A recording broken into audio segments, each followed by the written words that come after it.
trying to understand why I still believe that what we have was ever meant to last. Guess you made a fool of me. You got me confused, a little off balance. Thought I knew you, but you got bad habits. I only see blue when I'm thinking about you, thinking about you. I'm feeling anxious and slowly breaking. Give you my heart, but you keep my waiting. Searching for answers, no explanation.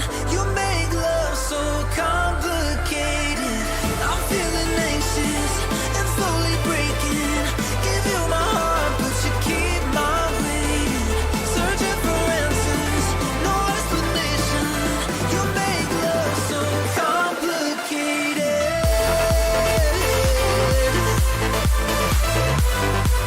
I'm slowly breaking. You make love so complicated. I'm only seeing blue. You make love so complicated. Why do I still believe you make love so complicated? I live my life searching for the light. Been learning to fight through the darkness. I'll get this right. We were born to shine, and we still got time. It's not hopeless. Don't look now. Here comes that awful feeling. My walls are caving in. Heaven help, I can see my ghost on the ceiling. Let me breathe again. 'Cause I just wanna live my life. I'm never backing down. I swear I'm gonna fight the good fight. Just wanna get it right. I'm ready for it now.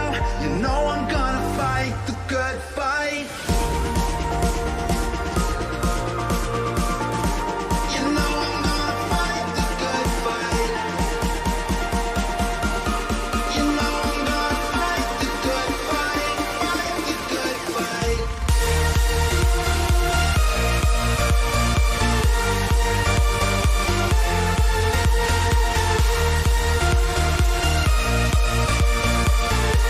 You know I'm gonna fight the good fight.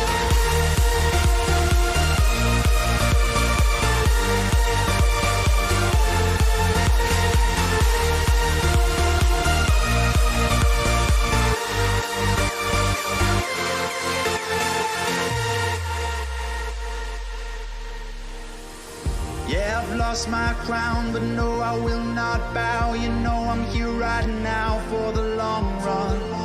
Yeah, you see me down, but you know I'll never drown. You know I'll get back up on it somehow. Don't look now. Here comes that awful feeling. My walls are caving in. Heaven help, I can see my ghost on the ceiling. Let me breathe again. 'Cause I just wanna live my life. I'm never backing down. I swear I'm gonna fight the good fight. Just wanna get it right. I'm ready for it now.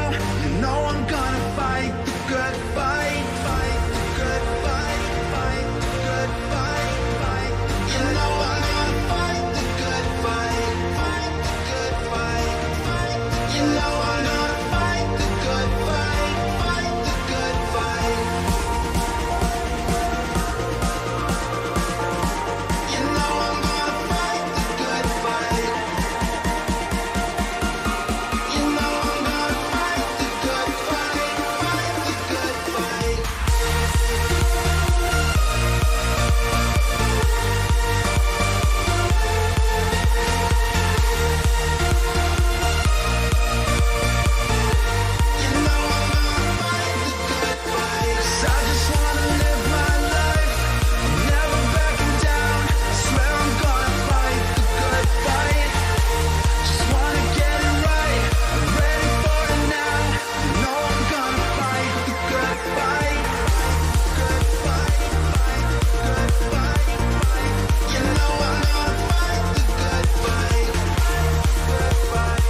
Welcome everybody to another RSC stream here on a beautiful Saturday evening. I'm Tavish, joined here by Sporty to kick off the night. Before we go into any details whatsoever, Sporty, how are you doing?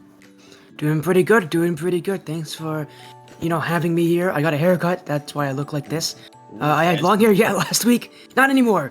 Now I've got shorter hair. It's a new week, and these teams are looking for more wins. Yeah, like I said, we have two teams. We have Abyss versus Montezuma, Shadow versus Azteca in the Master tier here. It's gonna be a banger of a series, but it's not the only series we have here. We still have two other series here later on in the evening. We have a rival series between Anka and Airboss, and a premier series between Illusory and Visionary. But that's for later this night. Let's first focus on this one. And Sporty, what can you tell me about Abyss and Montezuma? Well, Shadow Abyss, as you mentioned, and Azteca Montezuma. Montezuma currently ranked number 6 out of the 12 teams in their division of the Master Series at a 6-4 record. Shadow Abyss at 3-8 on their wins. So, yeah, it hasn't been good as immediately it seems like, oh, we've actually got some updates here for you all. 12-8, 4-12. They haven't updated the results on our side, but again, you talk about these teams. You really talk about how for Shadow Abyss, this season has gone quite poorly for them. They need wins. They need them soon. We're getting kind of partway through the season, and if they continue kind of the path they're going, it's going to be exceptionally difficult for them by the end of the season. Yeah, it's going to be very difficult, and if we're going to look at the place where they are as well, Montezuma sitting in the 3rd spot right now in the Ignis conference, Abyss standing last in that conference, and now maybe looking a little bit more towards Montezuma. Are they going to play their sub here in Subson, or are they going to play Meros? Because you play the lowest one of your conference here, so it's a good opportunity to get the sub games out of the way, but you're still facing off Reload, Blizzy, Void, and Ibby possibly. So maybe an opportunity there to get sub games off. Maybe they just want to continue with their strong run for Montezuma. But what do you think is going to happen here? Yeah, I would agree with you. Again, you need to get those sub games out. Everybody's got to have some time on that field.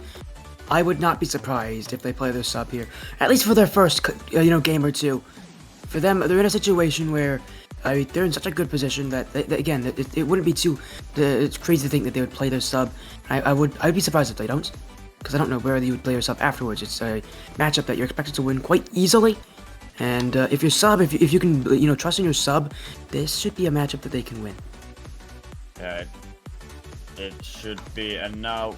Obviously, Master Series, two teams, well, not only the two teams, but just the players in general in the Master tier. They know what they're doing, they know what they're up against. Let's make a quick prediction here before we get all players ready to join the field. And, Sporty, I'll take this one first so you can have a little bit to think about. And for me, I love a good story here, and I'm thinking it's a 3-1 for Montezuma. I think Abyss might take one game here, but it will mostly be a Montezuma story. I would agree with that. I mean, Montezuma is the 3rd seed. Abyss is at the very bottom of their group. For Abyss, this season has gone, again, terribly for them. They need wins. And Montezuma have gotten those wins. They have 12 of them so far this season. They have not lost all that much. I would expect this to go extra 4-0, even with their sub. I think Montezuma, again, we haven't seen their sub, but if their sub is going to play like the rest of the team does, which seems to be kind of a path with a lot of these teams where your sub is as good as the starting roster is, maybe a little bit weaker, I would expect a 4-0 from them. 4-0. You predicted 4-0 for Montezuma. I'm predicting the 1-3 for Montezuma. So both at least we're thinking Montezuma is gonna win this one. Shadow, they have a mountain. Well, Shadow franchise, Abyss, the roster has a mountain to climb here in this 4 games that they have to face off against Montezuma. I think the players are ready to go. Let's get them in. Let's get this first series of the night started. Let's see if Montezuma can be dominant here, or if Abyss is really up to the challenge. Yeah, and you mentioned, who was that sub again for Montezuma that we might see again?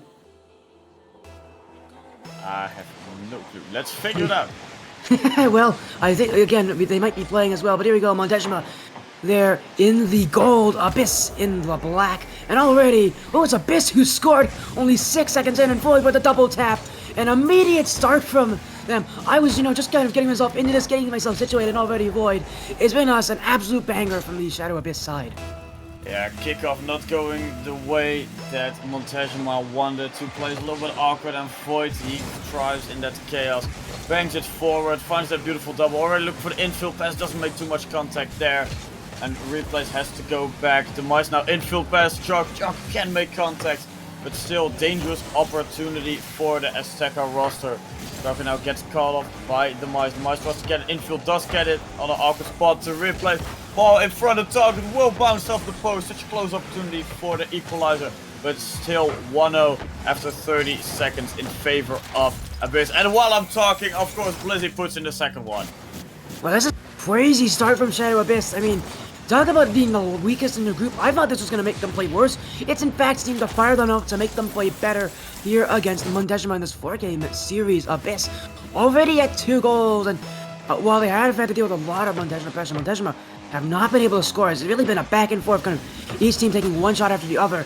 And right now, Shadow Abyss are working with that. Almost another one from Nano Replays. Blizzy cleared it upfield, but Demise will have free space. He's got the dribble.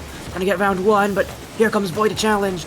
And Abyss are playing up at this point. I cannot believe that they're starting off so well. Now, chance for free! Oh, but Void has missed the shot entirely. And Montezuma, man, they've got to wake up soon here. This Shadow Abyss side is coming out with some real fire.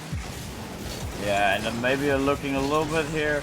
Maybe Abyss had a better scrim to warm up. Maybe Montezuma didn't have a full warm up. All kind of things you have to keep in mind here. But so far, like you said, Abyss, they're being dominant. Montezuma have a lot of work to do here. But they get one back. NZ, beautiful flick, gets the demo as well. Cuts the lead in half. So still Abyss in the lead, but Montezuma, they have a little bit of a lifeline here. Montezuma, when we talk about them being down, they are not going to be out of this. I mean, we've seen what their offense can do. These guys can make things really scary really quickly. And that's the thing about it. Like, they look pretty unassuming as a roster, but what really works is just how quick they can turn up that pressure. They can get those chances, and how quickly they can make them dangerous as well. The speed of Montezuma to get, to make a play that seems quite mundane into one that actually could go in is definitely something that you've got to be worried about if you're on Abyss. As here's a pass downfield, Demise. Infield potential's got the dribble instead. Gonna get around Brizzy, and already look at how quickly that one is created into a real opportunity there from Demise. One fake, and already Montezuma are going to hold some space, going to hold some chances. Now Jerku, Blizzy, NC, that one going towards the net, but Blizzy's got that one. While Montezuma continue to attack, there's still about 3 minutes left for them. Shadow Abyss, I mean, they haven't gone offense in a while, and that could be a huge issue for them if they cannot get that ball upfield. Yeah, they really need to get something going. That's the first shot for Void again in a little while to keep some pressure for Abyss alive, but it's not enough. Blizzy in the corner, a little bit awkward. Infield pass. Demise not in the best position to really follow up on it. It still keeps the Montezuma offense going. NC included as well. Jarku maybe can get something. Oh, quick shot on target. Puts it just behind Replays. And just like that, half the game to go. And it's a 2-2 result. And again, just how quickly Montezuma can turn things around. You cannot take your eye off this team. You cannot take your eye off who's going to be next to the ball, because every single one of these players on this team can make things happen. Whether it be by themselves, whether it be with the assistance of a teammate, everybody knows what they're doing. Shadow Abyss have not been able to really keep up with that pace, but they are able to get their chances. Here comes another one. That goes high. The back wall being left quite open here for Montezuma. And again, it could be an issue for them as Void on target. Saved by Void as he got bumped there. NC. And it will go into the midfield. And it will be Jerker to clear. Demise already up for it, but Montezuma mostly just looking to get that ball away. Yeah, and Demise so much time to go up into the air. He jumped from his own back line, flew all the way to the other side, and no one challenged that ball. That is a sign that Abysses don't know what they're doing. They're kind of struggling here. And Demise, he had time of his life to go there. And he didn't have a rush. Sadly, couldn't make contact. But it does show that Abysses, they had a strong start. But now they kind of have to find a grip again. Jarku, infield pass. Demise follows up. Beautiful save by Void. To at least not go down 1 goal. Demise up again. Doesn't make contact. MC follows. Shot will be saved. Too quick shot by Montezuma. Void now to the other side. Maybe an opportunity. Tries to find Blizzy. Doesn't make contact. And just like that, Montezuma back in the offense. On Jerku with the flip reset. He tried it. He almost got it there as well, but that will go the other way. Void gonna bring one back. Blizzy with a follow.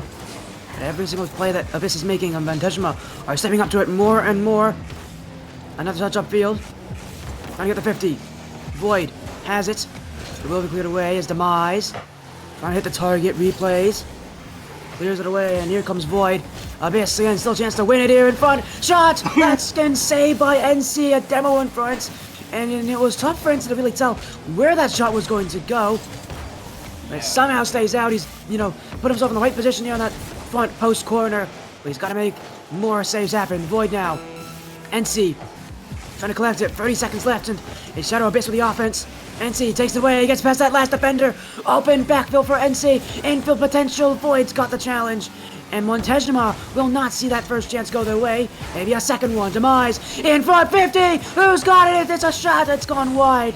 And Montezuma again quickly trying to make their chances. But those chances will not work. And it will be a Shadow Abyss for the final seconds. Near angle is. Oh, NC's got it clear. It will stay up, but Void's second touch will eventually hit the ground. We're going to overtime here in game 1. And man, I did not expect Shadow Abyss to come out so strong. Yeah, no one expected them to really go out. No, we'll start off hot here in game number 1 and open the scoreline with the 2-0 lead. Then kind of not throw it away, but Montezuma, they clawed back. They got good opportunities. Now they might lose game 1. No, the crossbar will not help them. Ripley's trying to drop it down. Bar stopped them twice in that play. Is now another one. That one.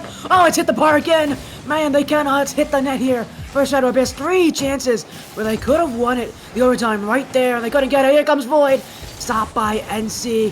And Montezuma need to get their chances quickly. This is a lot of pressure. Now another Nano replay for the block. Void trying to clear it out. Demise off that side wall. Replays. Space to use. Gets past NC. And really so many solo efforts from Abyss and Montezuma are not in a good rotation. They're not organized right now. They're trying to find the chance. Oh, what a shot! Jerku to win it. Montezuma will take game 1. A perfect shot at the perfect time. A beautiful play here. Ball bangs forward. Jerku already up. And then the only thing he has to do is aim for that top right corner and manage to put it down. Did exactly that, and just like that, Montezuma, they took so long to get hot here in this game number 1, but they take it in overtime. It only took them 9 shots compared to the 11 from Abyss. So shooting accuracy from Montezuma a little bit better. They had pressure in general and only took the shot when it was really necessary. 3 goals in their favor, 2 for Abyss. And just look at save, both 5 saves, so a lot of work a lot of work done at both ends. But in the end, overtime was really needed to separate the 2 teams. Yeah, I'm worried for Montezuma. I'm not even joking. If I'm Montezuma, I'd be a little worried. That game 1 was a game they shouldn't have won. They did not deserve that game. Shadow Abyss came out firing. And in that overtime, 3 chances where they could have won. There are 3 open net misses that go right off the crossbar from Shadow Abyss. Had they put 1 in, it would have been their win. They would have been 1-0 up. So for Shadow Abyss, this is actually a really good start for this team. They go up against one of the top teams in the division and take them to overtime. And really allow themselves to be that better team. They were the better team. If I am Azteca Montezuma, there's a lot of things I need to adjust to really, make sure that I can take control of this series. Yeah, and now comes the question here. Can Montezuma take that control of the series, or will Abyss just be that kind of the nuisance that's going to be here for, 3 more games at this point to make Montezuma's life as hard as they can? Replays definitely want to do that. Goes for the redirect opportunity. Does find the backboard, doesn't find the back of the net. Mice basically waiting in defense for his opportunity. Clears it all the way to the other side. Tries to get a redirect as well. Gets it. The second touch into the corner. Third one in front of the net will be saved, and Blizzy already up into the air. Doesn't have a flip percent, but does find Replays. Shot will be wide. Draku, bit of an awkward spot there. And Abyss, again, they start the first 30 seconds really strong. They have full control in offense. They know what they're doing. They're finding each other, but this time, no goal yet. Oh, it's going to come in from... That is an incredible shot there. Very, kind of similar to how he won that overtime. It's another similar shot off that sidewall there for Jerku, and that is a beautifully made pass from Demise. I mean, that shot was incredible, but that pass from Demise couldn't have been placed much better. And with all the offense they have, with all the chance they had of finding each other with those passing plays, it doesn't matter. One attack from the other side, and it goes in their net. Oh, and such a close opportunity here for Blizzy. to get already one back, but ball bounced a little bit too hard. NC clear all the way into the side. Void, beautiful bang into midfield. Charco already up. Blizzy now again tries to drop it down. Use the ceiling as well. Replays, quick shot on target will be saved by Jarku. Such close opportunity, and I think that's gonna be it for Abyss the entire time. Close opportunity after close opportunity, but nothing so far here in game number 2 really going their way goal scoring wise. NC here, quick shot on target will be bouncing off the woodwork. Replays, Blizzy double commit there. NC can follow up, doesn't find the back of the net. Blizzy up again, and they're struggling to get the ball over the midfield line because Montezuma is just swarming that black side. Yeah, Montezuma is winning because they're holding the ball so well. The problem with Montezuma is their offense. It's a very one-note kind of offense. They love to go to the corners and find the info passes there. I want to see Montezuma specifically, if they want to get more goals, and I'm sure they want to get more goals with how last game went for them. It's not going to be so much reliance on that corner. It's going to be more reliance on them being able to pass a little further away from that section of the net. They are still looking for it. They are still getting their chances. And some of these info passes are starting to connect. They're really keeping Abyss at low boost. Abyss continuously finding themselves at nothing in their tanks. Here comes NC. Misses it just wide. Nano replays on the clear. Back up for Jarku. Replays off the back wall. NC's challenge. But it will still just kind of fall across the net. And while Abyss still have boost, they are going to keep that boost. They are going to be struggling to continue to have that boost as Demise. That one, oh, it's just wide. Level up, it's missed, and it's open for Demise. And it's Void who's gotten away. Another stop from Shadow Abyss. But man, how many more of those can they make before things go wrong for them? I think they can make a lot, because just like you said, Montezuma, they're looking for the corners because the corners are their safe space in their offense. But Abyss notice as well. They are just fully defending those corners. Every time they see a ball going there, they just throw one player forward, second man holding a little bit further back, third man holding back post, just as it should be. And I truly think for Montezuma to score more goals, they need to get out of those corners, just like you said. And as long as they stay there, Abyss is not going to concede probably another goal. And maybe we'll see some mechanical plays from the plays just like that. Going for a flip reset attempt past one. There's a good opportunity for Abyss. Can they find the back of the net? No, replays will be awkward in the corner. Now off a side wall, NC looking for an air again. Abyss still. You can see now they're starting to search for that back wall. That's a bad touch in front. Void's got the clear, but it's not going to be easy. And it's Nano replays on another one. Nano replays a couple of times this game. He's had to fly in front of his net to make those line of blocks. It has been difficult for him, and he's not even going to be present for that one. Jarku, goal number 2. And Azteca get another one. Blizzy missed the chance. He didn't have enough boost. And you're seeing this starving kind of playstyle from Azteca Montezuma continue to suffocate Shadow Abyss into submission. Yeah, and that was exactly what they needed to get them more goals. The pass was a little bit further away from the net and a follow-up, but Blizzy doesn't care. Follows up on Void's infield pass, and just like that, the lead for Montezuma cut in half. They just extended it to 2, but Blizzy says no, we want to at least keep it on 1, because that's doable for us.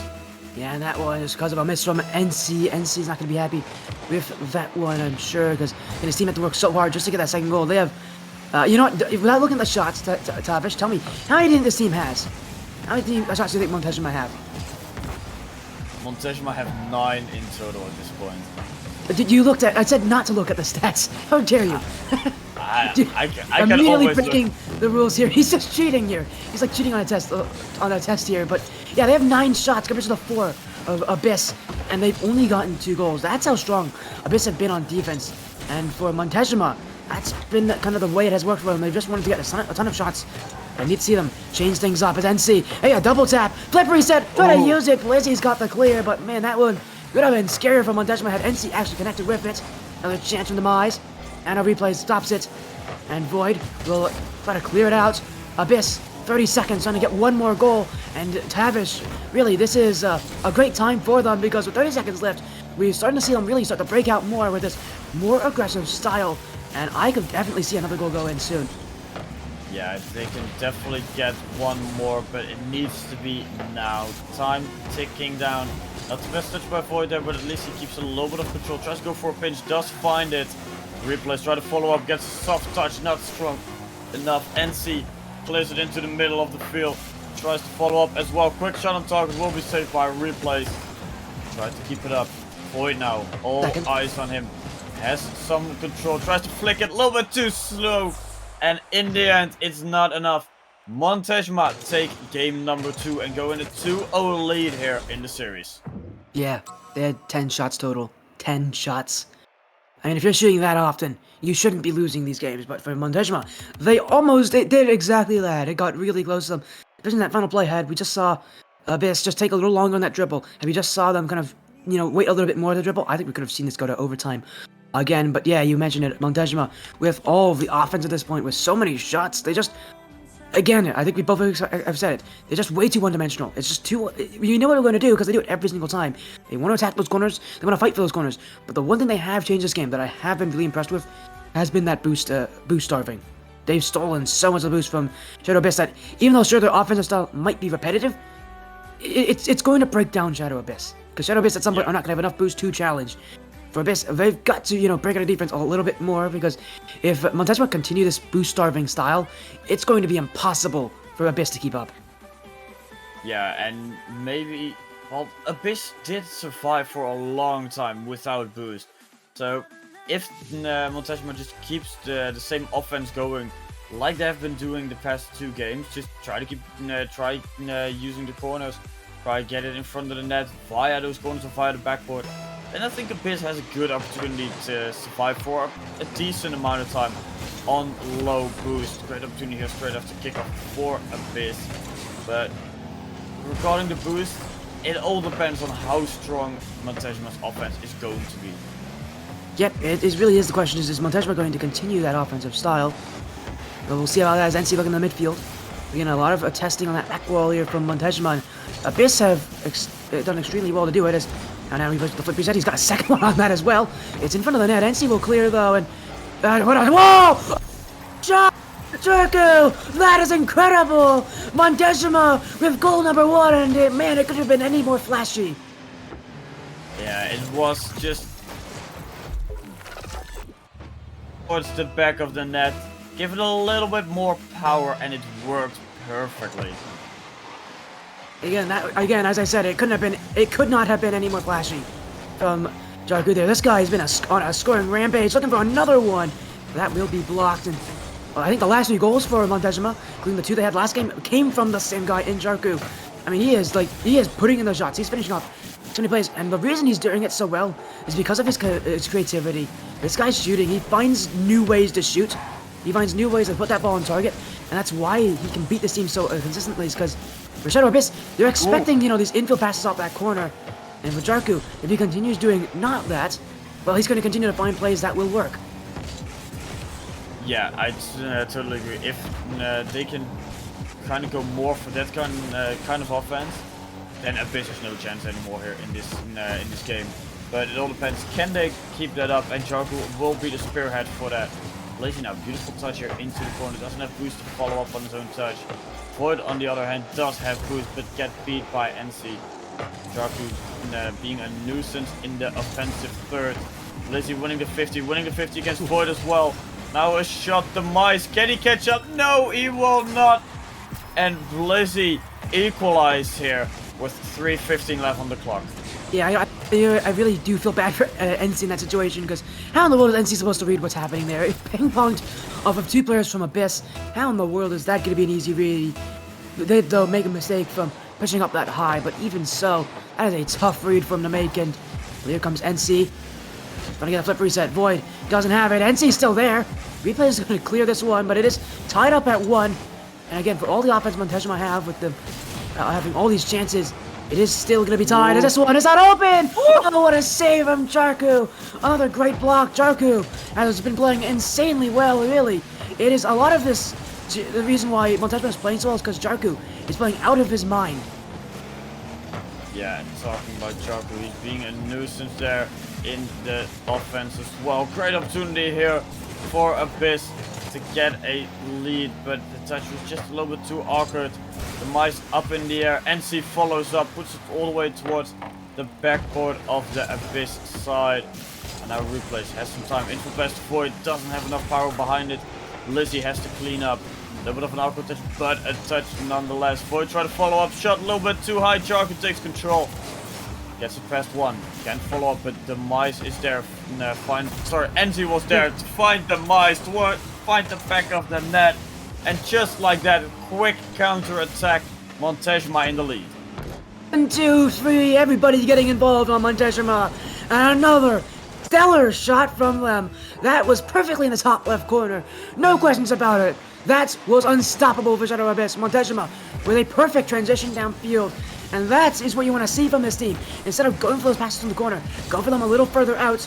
And we're seeing the success that they have from doing so. Montezuma are starting to change things up on that offense. Not passing in that same way, not passing that same style. We're seeing chances from them. The only problem is it's just taking them a while to transition as Demise doesn't have it. Oh, Void didn't have enough boost. Blizzy, oh, it's a team bump. And Demise with open space. Solo effort to the ceiling. Demise looking for the target. Gets past one. It's over above the back wall. And Void will clear. But Montezuma still have the ball. And if they score one more time, that could mark the end of game 3. Yeah, now Replays has time to work with that boost, to work with infield pass. Shot on target, will not find the back of the net as Jarku is there. The man we've been talking about so much here in this game, and not only in this game but throughout this entire series. He's just doing everything in offense and defense. It's a little bit awkward there, but still in control. Blizzy now in the air, tries to get it past one. Again, Jarku being in the way. Replays now. Tries to find a touch as well. But every first touch they make is just a little bit too heavy, and then there's an easy save for the Montezuma side. Good. Flip resets. Oh, he almost put that one on right off the crossbar. And I mean, it's whenever Jarku gets himself on the ball, you notice there's going to be some sort of magic happening. I feel like a broken record continuing to talk about this guy, but he's playing that well as a pinch down the field here. Shadow Abyss looking for goal number 2. They only need 1. Here comes Replays. Jarku again in the way. Nobody can stop him. Jarku is insane on both sides of the field. A brick wall on defense. A stellar shooter on offense. And for Shadow Abyss, how do you break through Jarku? Another chance. This one gets dunk on Replays. No time left. We're counting down the final 10 seconds. Is NC gonna keep it up here for Montezuma? Void, Demise. Oh, NC's hit it backwards. Jarku's already up, and he's gonna try to hit this one. Hit the ground. The 50 will pinch it all the way to the ground. Montezuma have won the series, but to get that clean sweep, all they need is one more game. Yeah, and now it all comes down to that final game. Because, like you said, they already won the series. They're 3-0 up now. It doesn't really matter what happens. Just the 4th game, if they win it, it looks really good on the stat, and it really puts them in a favorable position here at the end of week number 3, going up into the standings. But all the games, they have been pretty close. It's either a 1-goal or a 2-goal game, and whatever Montezuma was doing, Abyss managed to fight back to a certain degree, but never really managed to take the lead completely and hold it. So what do you think is going to happen here in game number 4, Sporty? Will Montezuma be dominant, or will Abyss bounce back? Well, I did predict a 4-0 sweep. So I do think Montezuma will take it with how they've been playing. I haven't really seen Abyss do enough to adjust that to that. But I think one thing that they're going to have to focus on now for Montezuma is the fact that NC only had 1 shot. He had the second lowest amount of shots in the whole lobby, but he had 2 assists. NC is putting in assists. He's really helping out Jarku a lot with these shots. I mean, Jarku, the reason he's getting these shots is because NC's there to help him out. And I think you also focus on NC when he's in the next game, where he's positioning, because NC has put himself in a position where he's kind of far back, but whenever he gets the ball, he's always looking for someone to find. Yeah, so now game 4, final game of this Master Series between Abyss and Montezuma. Montezuma in the perfect spot to make that 4-0 sweep, and Abyss in a good opportunity to at least take 1 game so they don't go offline empty-handed. Demise already looking to make the good start to that 4-0.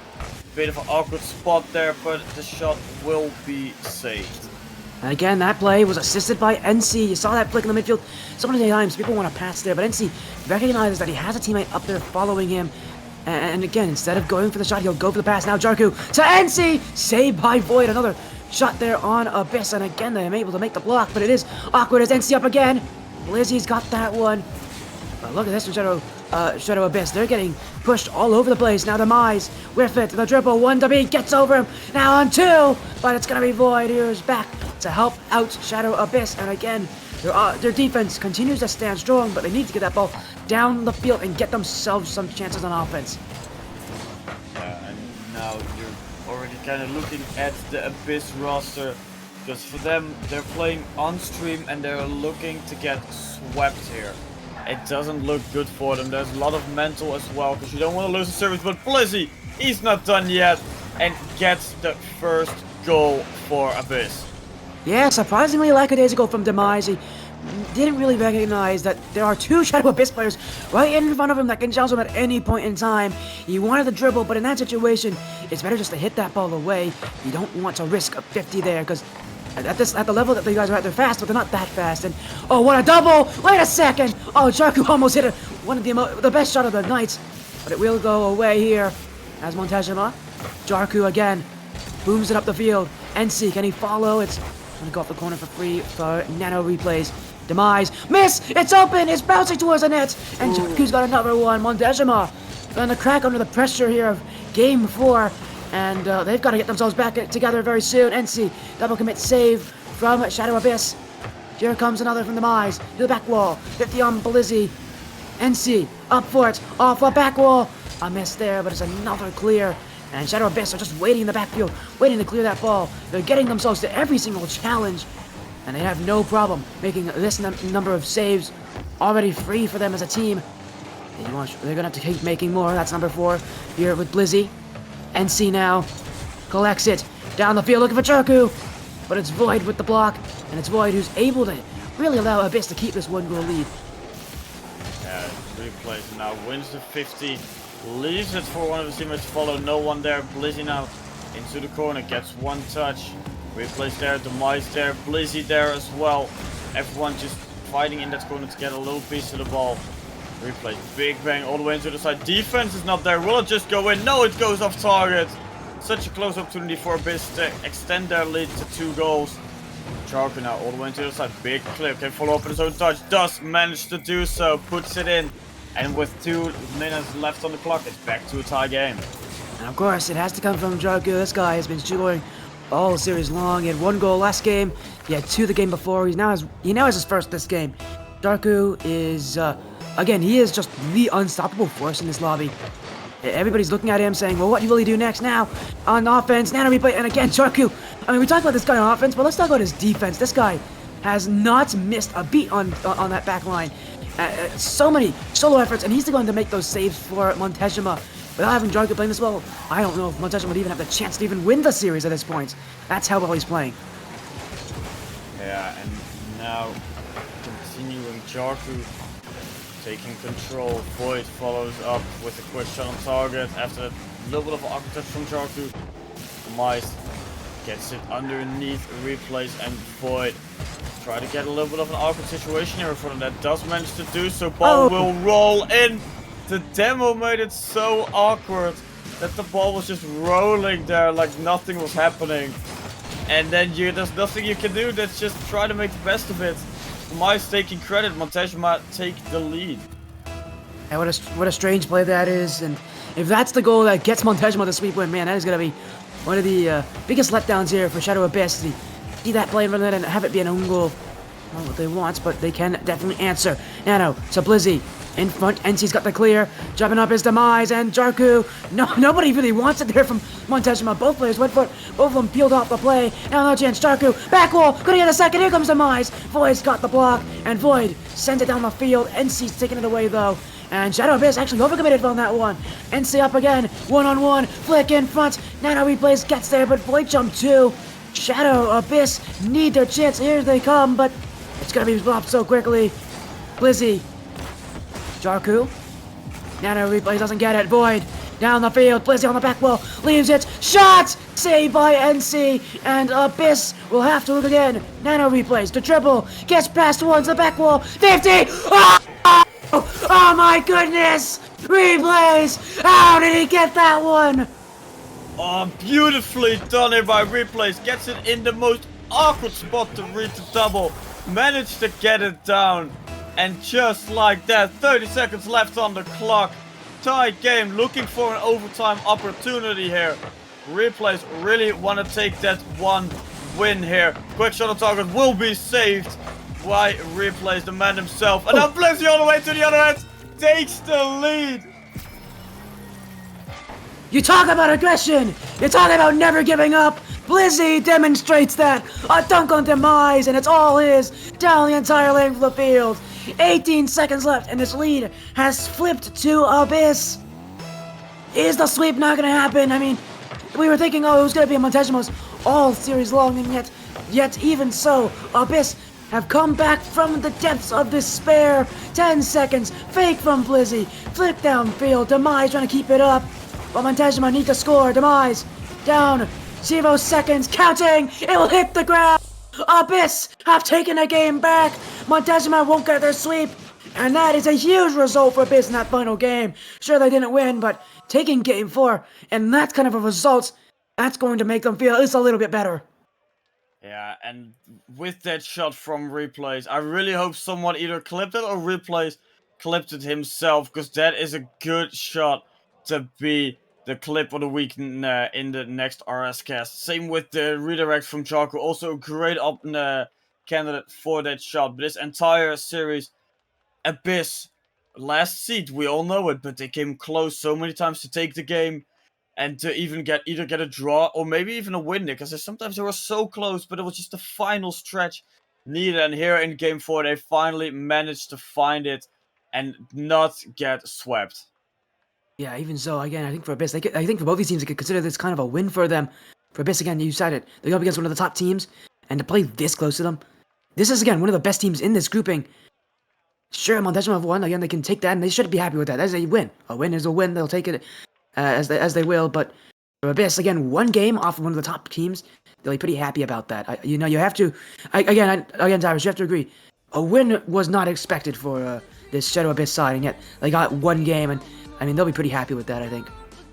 Yeah, I think they're gonna be very happy with that one, because, like you said, they get one game win against the top team, so it's something to build on for the rest of the season, because, it's only week 3, we still have 6 more weeks after this to determine who's going, so more than enough time, so this can really be that first spark to ignite the flame for Abyss to get back. But just enough of us. We're gonna take a quick break. Well, I say quick, but I think it's gonna be roughly 20 minutes before we're back.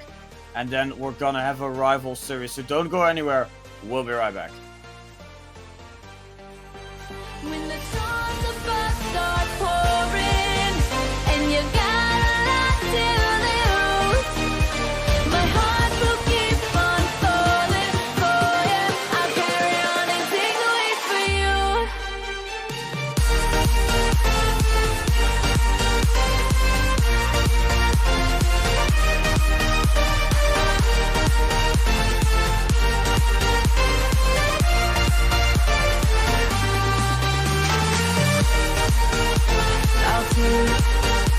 I'll take the weight for you.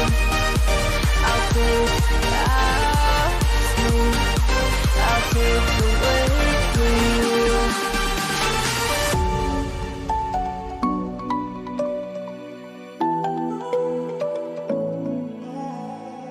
I tried to let go of all of the nonsense that you pulled me through. I give it up to you. I do it all for you. Maybe this feeling's overdue. You're uninvited. You wanna hold me close, but I know what you up to. Yeah. Why are you hiding? Tell me, what must I do? Come to you. You're mine. It's right. It's right now. Why are you hiding? Tell me, what must I do? Come to you.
me loving.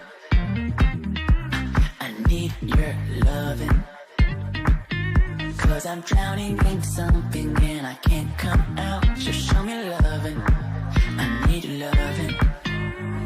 Me, myself, need enough. It's like being hooked up to a crushing heart.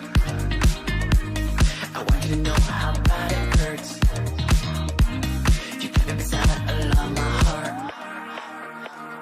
Oh, oh, oh, are you dreaming of me now?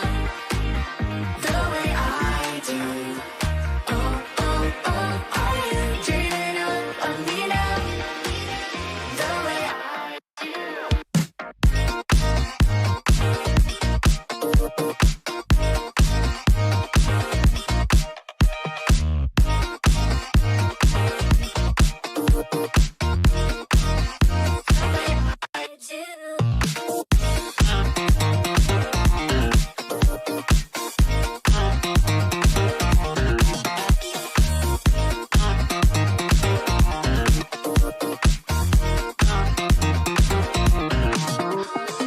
hold me, lover. I need you, lover. Cause I'm falling in too quickly and I can't break free. Just hold me, lover. I need you, lover. Me and myself ain't enough. It's like being alone in a crashing car. I need you to know how bad it hurts. Hearing the sound of my broken heart. Oh, oh, oh, are you dreaming of me now? The way I do. Oh, oh, oh, are you dreaming of me now? The way I do.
You don't like the lights, but it's camera time. Said take the picture, but you rolled your eyes. Now I'm mortified and still terrorized. Push me behind to get me from my better side. I wanna push you back, but that's all you want. Wanna wrap me up, I'm holding back. Tryna get me framed, throw me in cuffs. Said I attacked you, that's just a false truth. No need to argue, and yeah, I've had enough. You follow me anywhere I try to be alone. I find you there. There's more to me. Everywhere I try to go alone, I find you there. You follow me anywhere I try to be alone, I find you there. Oh, there's more to me. Anywhere I try to be alone, I find you there. I find you there.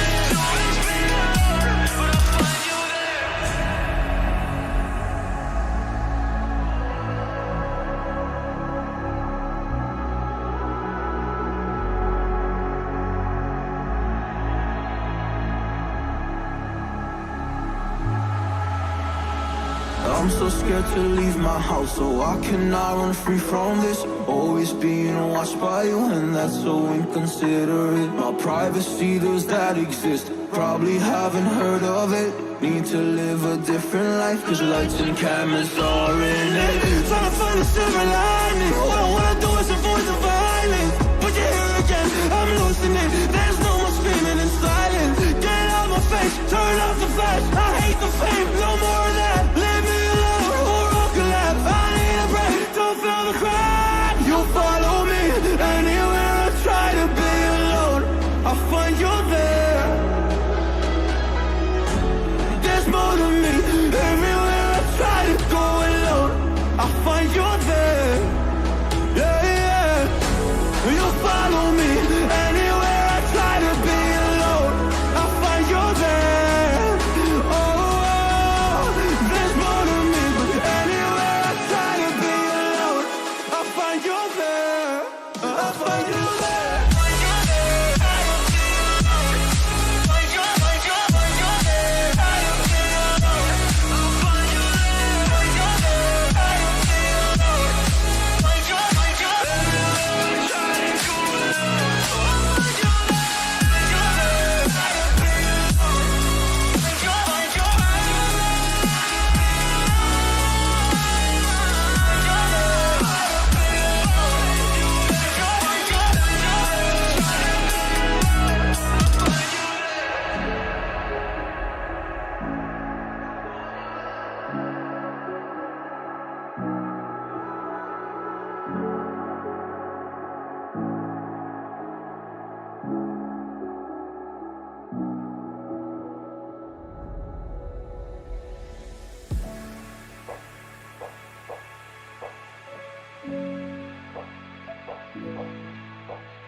Can I dive deep into the darkness in your heart? Trust you more than anyone I have met before. Don't care who you are or who you want to be. I'll be here until the day that you leave me.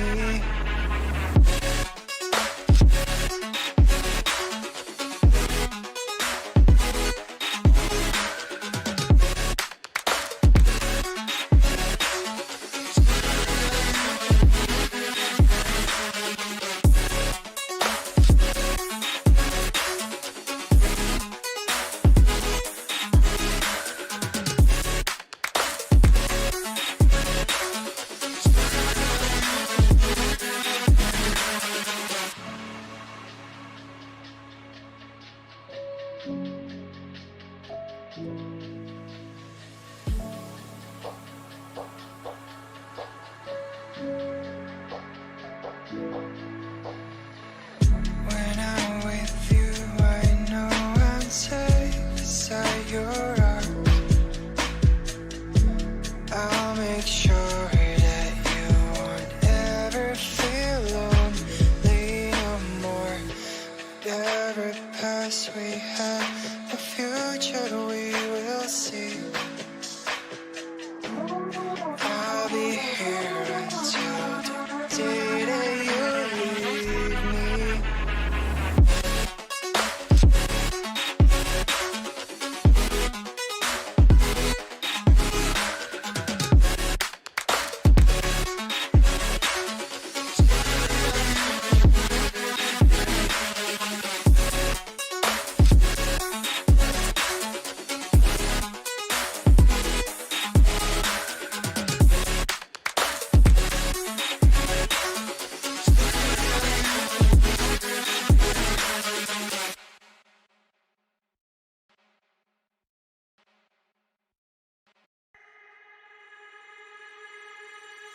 Lately I've been losing my direction.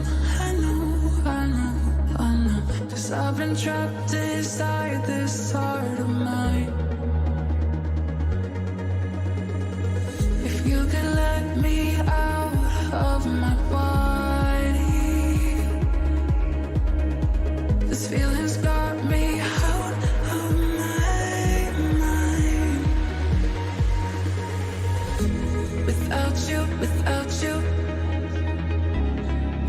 you beside me. Without you, without you, without you beside me.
Lately I've been losing my direction.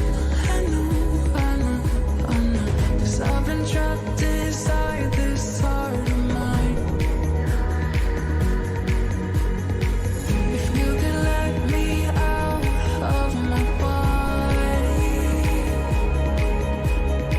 this feeling's got me out of my mind.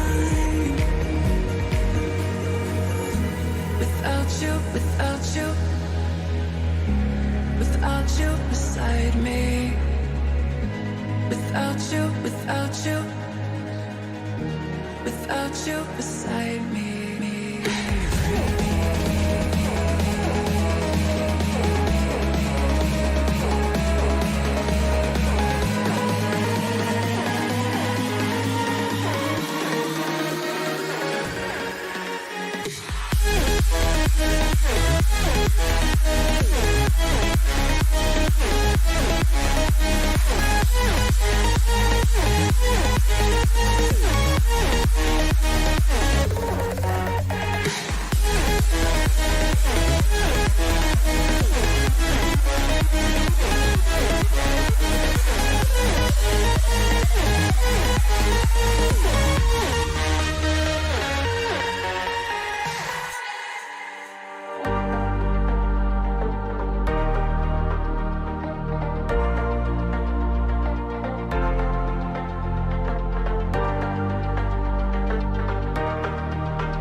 Welcome back everybody to the RSC stream. I'm still Tavis, still joined here by Sporty. We just had our first series of the night and we're now prepping for our second series. Sporty, are you ready for the second one?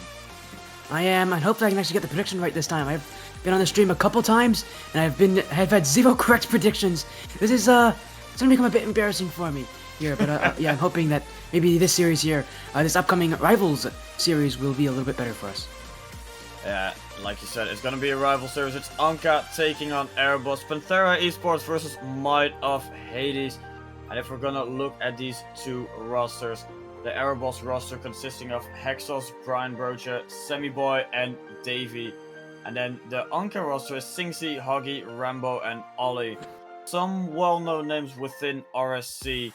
Some players who've played in the lower tiers last season, now moving up to Rival. Some players who are already well-known in Rival. At least a lot of well-known players. And if I'm correct, Anka is first in their conference. Erebos is 4th in the conference. So this proves to be a very, very close series between the two. That would be correct. And what's also interesting is that for this Panthera Anka side, yeah, they're like doubling the offensive and defensive stats of Might of Hades. This is pretty funny to me. But yeah, Anka are, at least from what I can tell, super aggressive and super defensive at the same time. This is a team that's going to go back and forth. It's going to score a lot of goals and give up a lot of goals, which means that this upcoming series, I actually think is going to be super exciting with the Anka playstyle and how back and forth it could be with them against Erebos. Yeah, and I'm just gonna throw it straight to you. What do you predict is gonna happen here? Because it's gonna be a very close series. It's going to be a lot of action. It is well-known players in the entirety of RSC facing off against each other. What do you think is gonna happen? Well, again, thank you so much, Sean. And saying that it's going to be close, because yeah, I agree it's going to be close. I'm going to go with the boring one here. I'm going to go with the 2-2. I think it's going to be tied. You said it was going to be close. I agree it's going to be close. And I think it's going to be literally so close that we're not going to have a single winner in this 4-game series. I think it's going to be 2-2. But Tavish, I know we were talking beforehand about these kind of predictions. It seems like you actually might have a team that you think can win this series. Yeah, so my thought process with this was like, it can go to a 2-2, but I don't want it to end in a 2-2. And I'm really hesitant to say my prediction, but I'm gonna say it. It's a 3-1 victory for Anka. I truly think that they can close it out in the end. It's gonna be a close series, just like the previous one we had in Master. Obviously, that one was kind of predicted to be a sweep, but in the end, Abyss managed to bounce back. Here, I think you do have two closer rosters. So it is a better opportunity to get the draw result, but I just really hope it's going to be a winner instead of a draw, because like I said, it's a little bit more of the boring result than an actual big result. Yeah, but for me, I mean, I need to get a prediction right this season. I haven't got a single prediction right. I'm like a curse for these teams.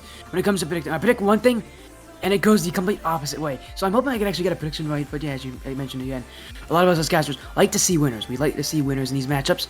Again, you said you predicted Anka, right? Been there, Anka, to win this? Yeah. So again, I'm interested to see how they'll do, but I think we got our teams in the lobby here again. Tavish, we've got a big series coming up again, our second of the night. But they're Anka, the #1 team in their division, taking on the 4th best team in Might of Hades, Erebos. Here in what will be a set of 4 games. Again, you have Anka winning this. I have a tie.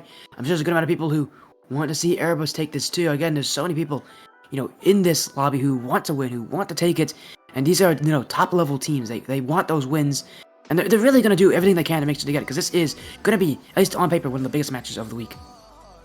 Yeah, on paper this is definitely a big night, not only for Anka Erebos, but just in general on stream today. A lot of big matchups happening, a lot of things that will shift the tables. And if you're thinking, why does it take so long before we are ready? Well, we just have to wait for the final player to join. It just took, I think, a little bit of a technical issue, maybe a toilet break. Who knows? We do finally have everyone in. Let's get this series on the road. Let's get the first and final rival series of this Saturday evening going. Anka taking on Erebos. We have Anka in the white grayish I think, and Erebos in the beautiful red. Game 1 underway. Couple shots on target in the first 10 seconds, but nothing too dangerous. Yeah, we're gonna have to see how these teams will play. And again, I mentioned Anka, a team that loves offense and defense at the same time. They score a lot, they get scored on a lot. This is like a glass offense kind of style. They are going to put in a lot of shots. I mean, having Anka score on you is kind of expected. I think it's going to be really interesting about this is, can Erebus, you know, do well enough to really take a couple games off of Anka? Anka, again, their defense has had its issues this season. And Erebus is one of the top teams that could potentially exploit that, as in front Himchen. That will be saved by Mox, and already a chance for Erebus. They're doing well at getting themselves offense early on in the series. You know, being that 4th seed, they have to have a lot of confidence here because they are a team that could actually take down Anka. Yeah, they definitely are, but they really have to fight for it. Rambo here in the corner, tries to get an info pass. Sammy Boy interferes, gets a touch towards Himchen. Quick shot on target, will be cleared all the way into the other side. Hexes up into the air. Ollie tries to get a touch, not the best touch, but does manage to clear it. A bit of an awkward spot here between Sammy and Himchen in the corner. They do get it past one, but it's definitely not a clean breakaway. As again, we're just going to keep on going here. Yeah, it's still the first game, no goals yet. And I feel like my prediction's always going to be wrong, I guess, because there's no goals. I've been saying it's going to be really high scoring, back and forth, and we haven't seen anything here from these guys. As there's a shot on. Okay, I thought for a second I was going to be wrong again on that, but it will be saved by Mox. Here comes Rambo, the pinch off Sammy Boy in front of the net. Sammy Boy will get to it, but already you're seeing the pressure from Anka. It feels like there's waiting. They're poised to take this at any point at this point. At this time, is looking for the perfect opportunity, but it hasn't come yet. Ollie, Rambo won't get it. As Ollie in the midfield. Mox already leaving the play. He's not going to commit to it, and you like to see that kind of hesitation, that kind of you know, sitting back there from them. You like to see teams recognize whenever the play is gone for them. And Anka's positioning has been really, really, really well made. They just haven't made any mistakes and committing too aggressively or staying too far back. No, they're definitely making the right choices so far. Bit of touch by Rambo all the way into the other corner, but Hexos taking his time. He's really mechanical if he has some time to pull something off, and he did it just there. Gets the info pass. Himchen a little bit too slow to follow up on the touch. Ollie in the corner loses to Sammy, but Rambo clears all the way into the side. Gets it past 2 defenders. Trying to get an info pass. Ollie taking his time, really not rushing into any challenge. Want to make sure that the opportunity is good. Gets the demo on the back line. Mock leaves. Rambo takes it into the air. Another demo on the goal line. Sammy tries to go for the dunk, doesn't find it. Ollie follows, finds the crossbar down, and the first goal will go in. It's going to be Anka taking the lead. Almost 3 minutes, and that's the goal that goes in. You knew it was going to take a lot of work. Anka are able to do it. Not too surprising to see them score first with how strong their offense has been this season. And if I'm not wrong, I think they have double the goals that Erebus have in like this entire season so far, when it comes to how many goals they've scored, which is absolutely insane with how close these teams are in the rankings. And again, it just shows you again that just how aggressive Anka can be. They'll bring in that offense, and an open chance for Rambo. That was given for free. Rambo just was able to walk in. It's 2 goals for the Panthera side. Yeah, just an awkward touch by Hexos. Rambo recognizes it, bangs it towards the back of the net, extends the lead. 1:49 left on the clock. More than enough time for Erebos to bounce back, at least get 1 goal and get a little bit of momentum going. But for Anka, this is a start you really want to see. They go back the other way. But that's a good block in the midfield. Awkward for Hexos. Mock trying to challenge him, but it will stay wide. Ollie now. The dribble. The flick. Almost looking for goal 3, but that will stay wide for now. Now here comes Hexos. Rambo. Off the corner. Will be cleared away. Mox now. And just a lot of aggression from this Panthera Anka side. They just haven't been able to break through though. Rambo to the back wall. Hexos with that clear. Second touch. Oh, third touch too. Mox completely beaten by, but he will pass back for Ollie. And well, this rivals matchup just continues to go back and forth, but still no goals here for this Erebos side, but they are, you know, finding the chances. Rambo. Flick around one. Will be cleared away though, and well, here comes Mox straight through the midfield. Rambo one of the redirects. Couldn't get it there, but that got a bit closer than I think what Erebos wanted to see. Yeah, Marks now in midfield doesn't have much boost to work, but does get a clear on the ball in front of the target. Then huge quick clear. Hexos now in the air. Airball's really looking for one goal to get at least a little bit of momentum in their favor. Otherwise it's going to be very rough going into game number 2. Imsh now can't get it past one. Rambo gets it in front of the target. Bit of a scrappy play there. Ollie keeps it in the airball side. Seconds ticking down. Maybe an opportunity for Max to make a third one. Rambo still up, gets a shot on target. Will find the back of the net. 3-0 on the 0-second mark. And just like that, Onka take game number 1. Game really got out of hand here for this Airbo side very quickly. Just that offense piled on top of them here from Anka. No surprises here with Anka taking that first game with how well they're playing. Airbus are going to have to find something new, because if Anka are going to take that kind of control on you, even with 9 shots in the game, 2 more than Anka, you're going to have a really tough time beating them. Yeah, and for Airbus, a lot of work to do, because like you said, it's going to be tough for them if Anka play like this. And Anka, I think they're even relaxed while playing like this, because there were not any stressful moments. They have 7 shots in total. Max didn't even get a single shot on target, but did get an assist and 4 saves. And 9 saves in total for the Onka side. So they saved every shot that Airbus put on there was saved. And then Airbus 3 saves. A couple shots from Anka didn't really go on target, so Airbus didn't really have to stretch for it. But it does prove that Anka, they have the upper hand here in this series so far. Definitely in game number 1 that we just had. Looking at them, if they can continue this in game number 2, or if Airbus can really bounce back. Yeah, and this matchup is very high level again. There's so many players here that I could mention. Sammy Boy, considered the 3rd best player in the Rivals series right now. Then we have Mox, who's considered number 7. Rambo's number 11 on the rankings. There's so many really high level players. I'm surprised we haven't seen more come out of them. But when a matchup with players so good, so close to each other, it's not too surprising to think that it could be this close. Well, we're back in for game 2. We're going to see just what happens here. Maybe we'll see a little more offense, especially for both these teams. Because just, again, last game, there was a good amount of offense, just not a lot of goals. I think as the series kind of wakes itself up, we're going to see more chances going that back, especially from Sammy and from Mox. Yeah, and here, quick opportunity for Airbus. 2 players needed from Onka to save it. Rambo a little bit awkward in the corner, has to turn back for the boost. Shot on target will be saved. Imshin in the corner. Demo on the goal line, and just like that, an open side on Airbus. Ball slowly rolling towards the net. Sammy had more than enough time to catch up to it. Ollie now doesn't want to touch it, leaves it for Marks. Marks from the wall, tries to get it infield. Imshin there, Hexos there as well. Hexos does make contact. Rambo waiting.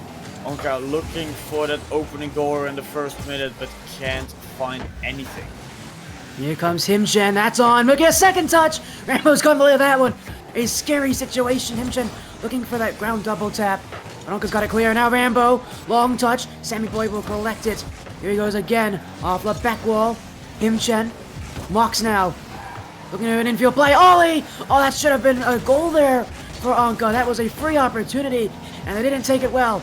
And they'll have to go again. Rambo. Keeping it in the corner.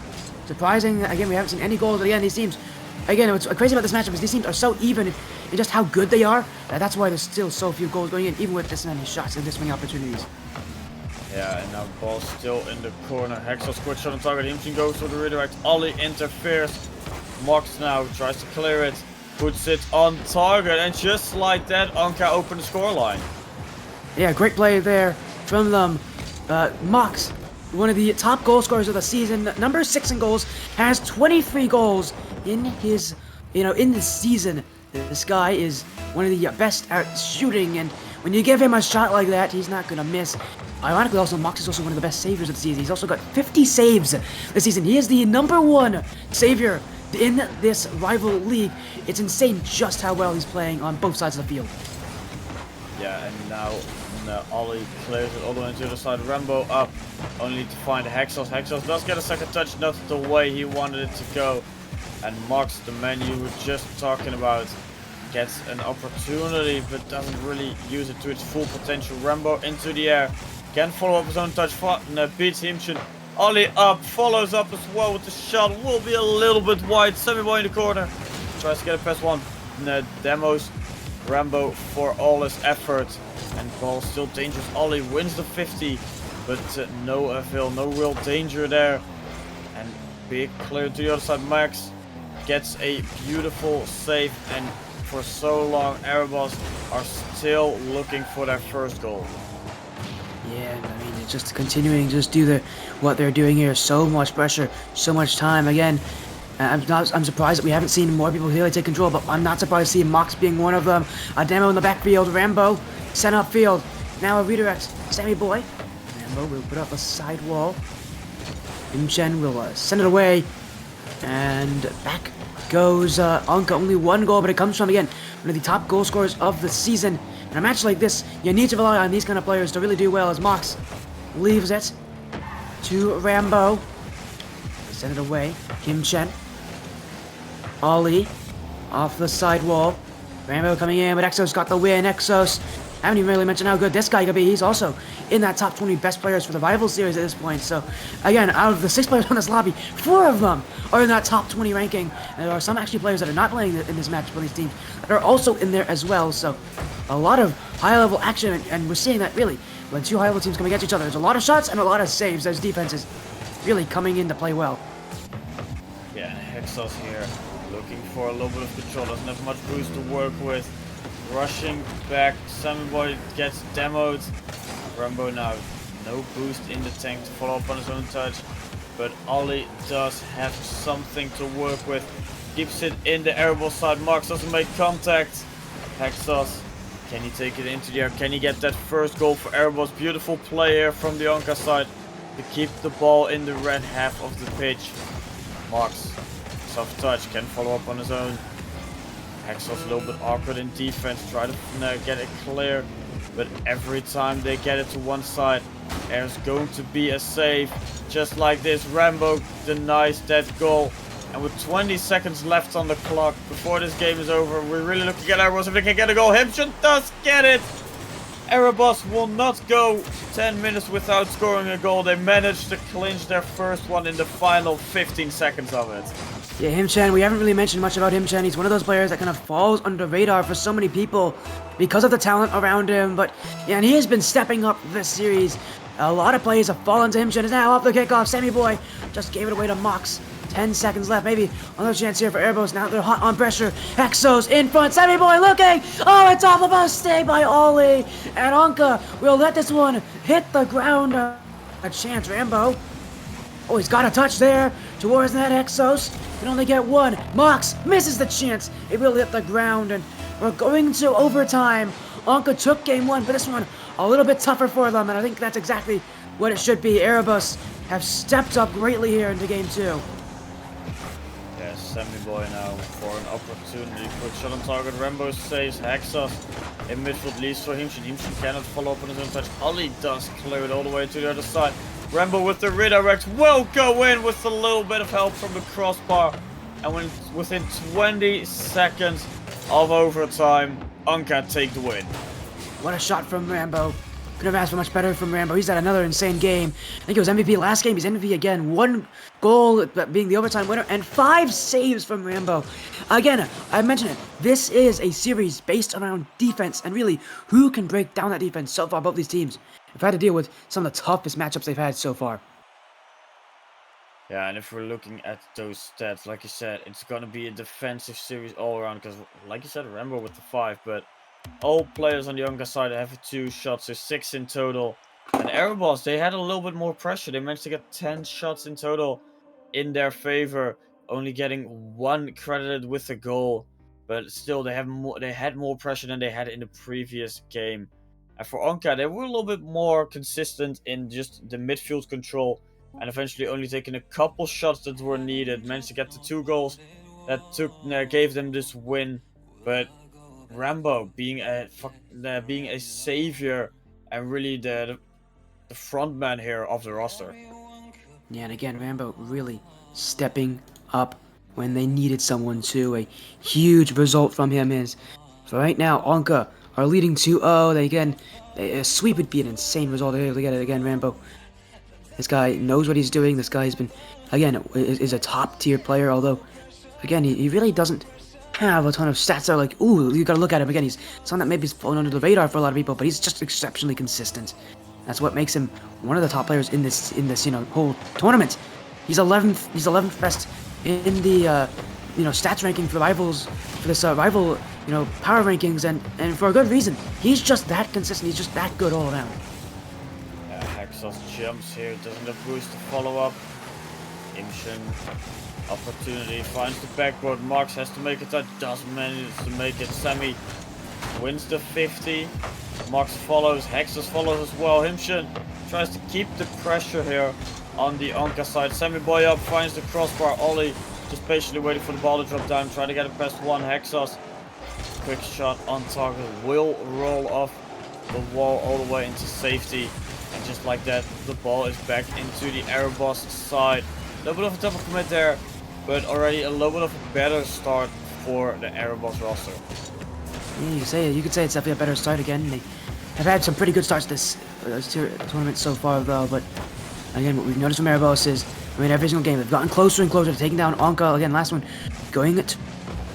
This be the time where, we could see a step up from Hexos or from Sammy Boy, and see Erebos really take it here, or does Anka just continue what they're doing? They've got offense again. Hexos sends it away. Off the sidewall, Rambo, big touchdown field. Himshin gonna send it back. Up for Hexos, across the net, Sammy Boy, top down! Great pass in front, toast to Sammy Boy, and that is absolutely perfect. This is the team play we were waiting for from the Erebos side. Bang the ball all the way in front of the net, and then one player is just jumping forward and drops it directly behind the defense. Beautiful team play, and for the first time, Erebos in the lead here. Sammy Boy try to keep the offense going, try to get a second goal, but Rambo clears it. Almost gets a free goal, a little bit of an awkward spot. Ollie quick shot on target, puts it in the middle, and just like that, all equal yet again. All even here as Himshin just got in the way of Hexos on that. Ooh, and both players going for the ball. Hexos had an easy clear there, and that's not going to be all that great for Erebos, because that was preventable in every way that you look at it. Anka will take him back. Both these teams have 3 shots each and already at 1 goal, but well, now we're going to see who can get the next one. Ollie, infield, what a pass, Rambo! Oh, we need to do better on that shot. Well wide of the target. And Anka will have to look again, but you're seeing these passes from both these teams. They're starting to evolve that place down to something that's a little more team-based. They're recognizing just how good each other are. They're giving each other respect. They're going to have to find ways to utilize that offense, to utilize each other to get those goals, instead of just having solo efforts. And Himshin here, a little bit awkward, but does get it clear, gets it towards Sammy. Sammy gets it towards the back of the net. Beautiful team play yet again, and also with Himshin here. Gets that just past Rambo, and then Sammy Boy, Ollie was just rushing back, but Sammy Boy saw exactly where he was going from, or where he was coming from and where he was going, and then Erebos, they don't hesitate, they put it towards the back of the net and take the lead. Yeah, they do, and now Snapfield Mox on the redirect. Himshin will be very fortunate. That gets blocked. There's a chance here. Rambo across, but that's only to Sammy Boy, and for Erebos and Anka, it's been exceptionally even. Like, that is what I've been really noticing. These teams have not had too much, really, that's different from each other. Anka have definitely scored a little more. And as they score there with Mox, who else could score, I guess, but Mox here. For Anka's, again, his shooting prowess is just still on full display, but again, it's very even between these teams. Erebos and Anka. Tavish, have you noticed anything that's really been a huge difference from one of these teams? Have any of these teams done anything different than the other, or has it? Or do you agree with me that it's been like even in almost every single stat? It's been even in a lot of stats, but not in every stat. I think one thing that really caught my eye is Anka is really looking for the team plays and trying to find each other. And Erebos are more on the solo plays. Hexos are showing it perfectly. Takes it past 1, takes it past 2, and then just like that, puts it towards the back of the net. The 2 goals he got before here was full solo play until the end, where he just passed it off to one of his teammates. But Anka really looking in general more for the team plays and trying to find each other than trying to get the ball forward and then trying to find each other. And I think that's one stat where they're like really different. Anka really team oriented, and Aeroboss a little bit more solo oriented, and then just in the final moment when it's really necessary, they'll look for their teammate that's there. Yeah, they will. Again, these teams, again, are really strong in their own styles. I mean, Anka have won in those team plays those last 2 games. It has, as I mentioned, it has gotten tougher further on as Airbus have stepped up to the challenge. Ollie, back wall, and in the second, same with the block. Rambo now. Look in the midfield. Mox is already there for it, but Exos will send it away. And it means another big clear. Ollie to Mox with a pass! Oh, right through the defense! A perfect pass! And Mox does not have much to do to put that one in. And this is exactly what I just explained. Ollie looking for Mox from all the way into his own side. And then you get a beautiful team play just into the back of the net. And that is really what makes Anka such a strong roster. After kickoff, Mox looking for an opportunity. Rambo now had to follow up. Sammy clears it all the way forward, trying to look forward and following up on his own touch. Ollie goes for the ground pinch attempt, only to find Himchen in net. Himchen takes it into the air, gets past 1, try to get it past 2, almost works, but in the end it's just Ollie on the defensive line for Anka that is denying that shot. You're going to see a lot of that. There's been a lot of denied shots in this one. Oh, this game has seen the most goals. There's another chance. Mox has gone to that one. So many shots, so many saves, and yet it is staying close. Erebos looking back. Sammy Boy clear from Ollie off to the sidewall as Anka has to look at another one in front of the net. Oh, it's a calamity in there. But Sammy Boy will clear, and Himchen send it away. So many plays. Himchen really being that kind of middle player for this Erebos side and trying to get himself involved anywhere. But here comes Rambo. Oh, that's 4-3. Anka take the lead. Ollie here with a beautiful touch, putting 2 defenders in an awkward spot that are both rushing to get a little piece of that ball, and Rambo puts it towards the back of the net. And then just like that, Aeroboss were in the lead for so long, they were in full control for so long, and Anka just take it away. And Sammy looking for an opportunity here within the final 10 seconds to at least get an equalizer, to force another overtime maybe. But with demos flying left and right, it doesn't look like we're gonna go there. It looks like it's going to end in regulation. Definitely the ball's gonna hit the ground just like that. Anka take game number 3. Again, I'll never get a prediction right, will I?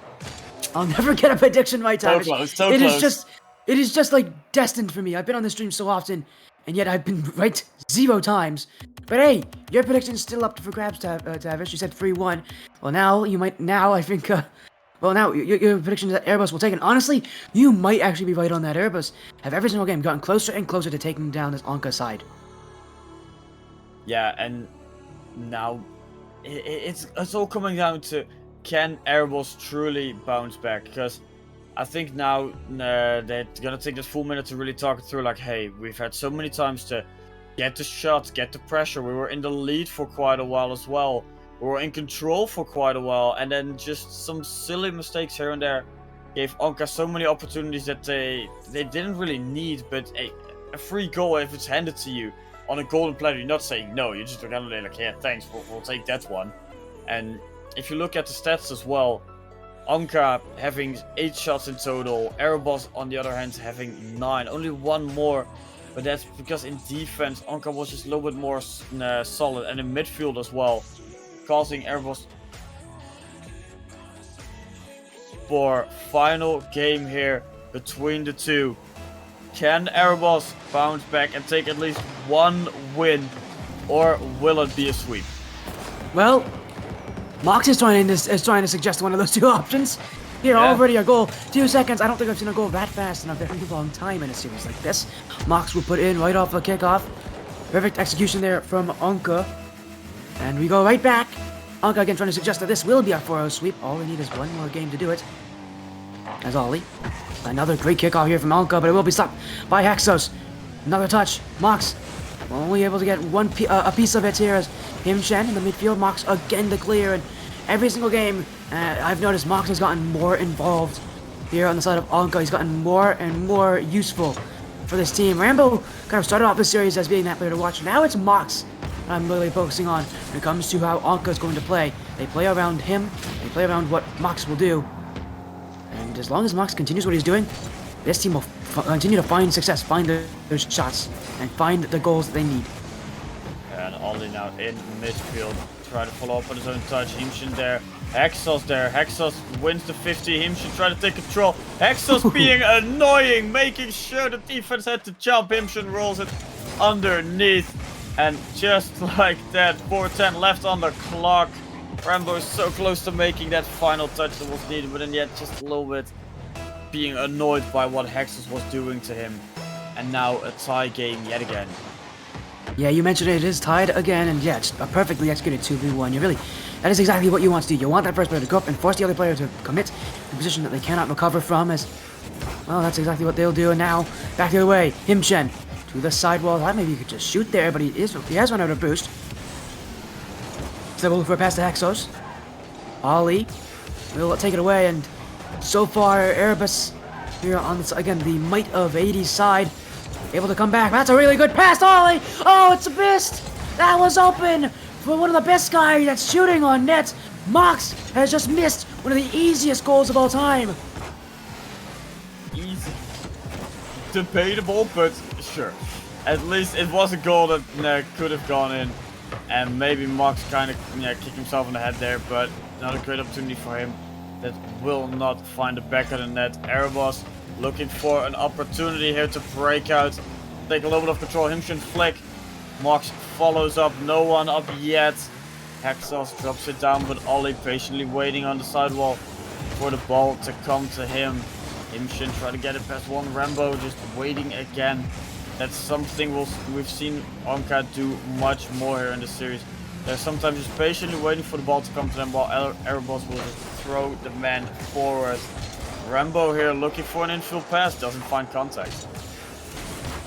For this, just continued challenges from Anka, but they are, intently waiting back to get those 50s. I want to see them push up a little higher, get through that midfield, really strike fear. They may have just done it here. Himchen's missed. Mox has a chance there. You'll look for Ollie, but that pass was a little too heavy. Ollie will not get up fast enough for it. And let's try to try again. Rambo. Ollie misses it. Sammy Boy will go upfield. Erebus on offense. But this game staying tied, staying close. That next goal will be quite important. Yeah, the next goal will probably decide how this game is going to end, how this series is going to end. Ollie, a little bit of an awkward touch. Sammy Boy could follow up but puts it wide. Probably didn't expect Ollie to go for that in the first place. And now Sammy tries to clear it, only to find Rambo. 3 players committing. Himshin, the one lucky to get at least one touch of it. Hex now towards the left wall. Try to follow up, doesn't have boost to work with. Fakes it so that Sammy Boy can follow up. Ollie tries to get a little piece of it. Pops it up. Himshin follows. Mox clears it. And just like that, Mox clears it not only to the other side, but to the back of the red net. And now it is again Anka in the lead. Yeah, they'll get their chances. They'll take them. Mox will find an incredible pinch downfield. And as you mentioned, Anka have the chance to win this series with a win in all 4 games. 1-goal lead. 90 seconds left here for Erebus to come back. We've seen them make late game comebacks before. Can they do it again? Himchen in the midfield. Rambo is already up, but Holly wants it. He'll go up that corner. Sammy Boy clears it away. Only one touch now. Gonna get another one. Rambo's got the block. This will be pinched in front of that Hexos to clear. And Anka are waiting back. And again, this patience is going to help them, especially on defense, because you don't want to commit at everything Erebus is going to give you. You want to make sure you win those challenges, and I think that's what Anka are focusing on at this point. Just making sure that they wait for those challenges to come to them, and for them to make those good challenges, and to make those clears, to make those touches, to prevent Erebus from getting many plays upfield, if any. Yeah, and Hexos there in the corner, waiting for the ball, bangs it all the way up, does follow up on his own touch, gets it past 1, gets it past 2, tries to find the backboard, does find the backboard, Himshin follows, gets the equalizer with 34 seconds. Perfect! Exactly what you wanted from Hexos. He's one of the top players here. You need to see him pull off those kind of plays. Finds Himchen waiting in the midfield. 34 seconds, and you mentioned that, you know, any goal could be the one to win it here at Tavish, and I mean, at this point, whatever goes in next could very well be the winner. There's not a lot of time left as Hexos. We hear from Rambo, Erebos with that new goal, trying to find new offense, trying to find new life. But it will be blocked by Mox. Himchen in the midfield. It will be Ollie the clear. Sammy Boy off to that sidewall. Ollie. Mox is waiting. The pass to Mox. Blocked by Himchen. 10 seconds left. Here comes Hexos off the corner. Rambo sends it away. Himchen back upfield. Maybe one more chance in regulation for Erebus. But Mox clear. Rambo redirects off the back wall. Himchen booms it around the field. Ollie gonna keep it up. Looking for a teammate to follow, but it's Hexos to shoot! Oh, he missed it, but it does go off the post. Nearly the game there for Erebus, but it will go to overtime. Anka could win a sweep, but Erebus, if they score, they'll prevent that from happening. Yeah, Sammy gets to clear into the Anka side. Hexos gets removed from the field before he can even touch the ball. Himchen towards the backboard, can't follow up on his own touch. Hexos now has full boost to work with Flippers at 1, Flippers at 2. Can he get a third? No, cannot make anything happen. Ollie winning a big 50-50 there, all in his favor. Himchen drops it in front of the net, can't follow up. Rambo can, puts it on the post. Himchen clears it. And just like that, Erebos, they still are in this battle, but barely. By the skin of the teeth, they're escaping a loss. They're escaping, getting swept.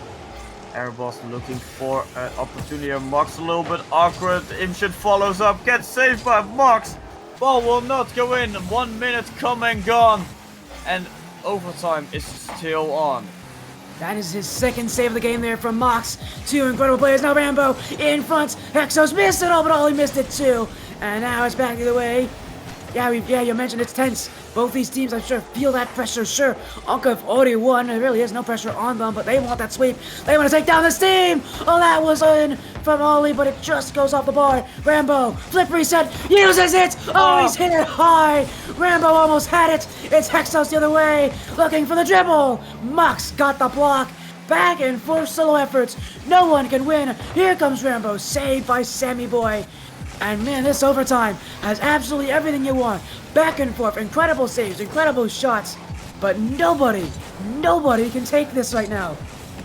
Oh, Hexos looking to change that for the back of the net. Himchen a little bit far forward, but still in control of the ball. Has zero boost, so has to back off here. Ollie looking for a big clear. Only to find Sammy Boy in midfield, getting at least one piece of it. Himchen now taking control, gets it past one, gets bumped off. Hexos can follow, faking the time to really go for it. Ollie has to save out Rambo. Sammy Boy trying to keep the offense going. Sammy Boy, Himchen both there. Sammy Boy has an opportunity in the most awkward spot. Ball gets saved. One of the follows get demoed. Himchen can make contact. Hexos nowhere to be found, but in the back third of his own side. And now again, beautiful save here with the post. Well, I say beautiful, it's mostly scrappy, but it is keeping this overtime alive. I love to see this in a series. I love to see these long overtimes where both these teams are throwing everything they have at every single chance, hoping, just praying that they can take the game there. Mox, 2 goals already, looking to make it free. Sammy Boy's blocked him. And out of the corner, Ollie's been demoed by Himchen. Hexos, free space to the corner, looking for the pass in front. Rambo does have it. And here comes Mox. Back pass to Rambo. A bit scary there for Anka, but they do get through. As a double miss, Rambo, no boost, looking to push upfield. Here he goes off the back wall. Hexos has it. And again, every single play being stopped by Erebus as they continue to keep shooting. Sammy Boy, miss to Himchen. Rambo's kept it out. Another serious situation. And still, somehow, nobody's been able to score. Big clear all the way into the Anka side. Hexos had to make contact there, but a little bit of in an awkward position. Mox losing to Himchen. Himchen try to look for a demo, doesn't find anything. Mox Ollie gets a shot on target. Hexos now into the air. Only has Rambo in front of him. Rambo gets a little piece of it, but Hexos cannot follow up on his own. Himchen wins the 50-50 there, puts it in a little awkward spot for Sammy Boy, but in a worse spot for Anka. Hexos, a little bit of double commit there, but clears it towards midfield. Rambo up into the air, tries to drop it down, does find the crossbar. Max follows up, will be saved by the woodwork. Sammy Boy follows up. Pinch now all the way into the other side. 4 minutes are played and we're looking for 5 minutes here. If that happens, then 5 total games have been played so far between Anka and Erebos. Sammy Boy clears it to keep it alive. Shot on target. Will it roll it? It will roll it. It's on the far post. Mox putting it in there. And Anka completes the sweep. Yeah, Erebus committed 2 wins the corner. 2 players were there. The third was just respawning. And that is not how you want to end the series if you're on Erebus. It's a big misrotation. And when you give Mox the chance, he will take it. A 4-0 sweep. Anka playing well. Mox specifically in that final game. 3 goals, 2 saves. Absolutely everything you expect from Anka. Insane offense and insane defense to boot it up with.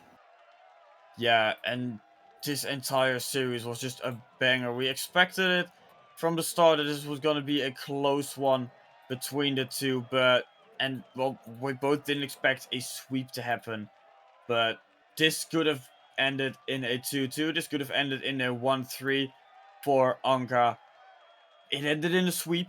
Doesn't matter. It was close. I think there was one game where it was 2 goal deficit. Where it was 2 goal difference. We had 2 overtimes, and then just one game where it was a little bit less tied between the two, but still banger of a series here in Rival.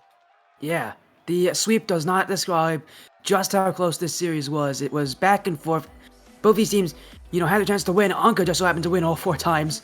It just goes that way. Sometimes that is just how things work when it comes to series like this. Again, you mentioned it. Anka played well. Erebus kept up with them insanely well. They just couldn't get a win when they needed to. But hey, that is just sometimes how the season goes. But what a matchup. What a result as, again, that is only our second. We have another series coming up later tonight. It will be a premier series between Illusory and Visionary. When we come back, that series will be on the stream. After this quick break, we'll see you guys again very soon.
Tell me you'll get better in the warmer weather, but it's summer and I wish that you could hear me better. Summertime sadness playing in my mind, losing track of time. I wish that you were mine. Summertime sadness, feeling it tonight, losing track of time, leaving you behind. Oh, I miss you, I miss you. Oh, I miss you, I miss you, I miss you.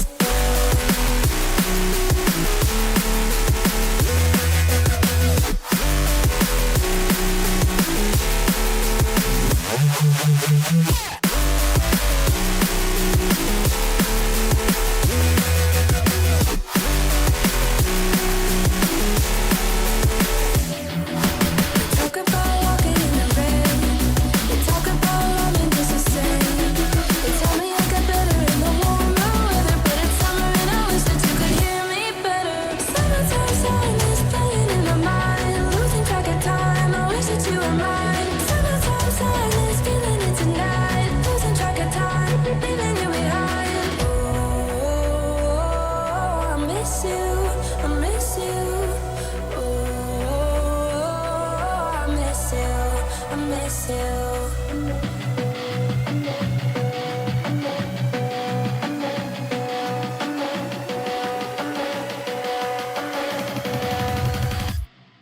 I miss you.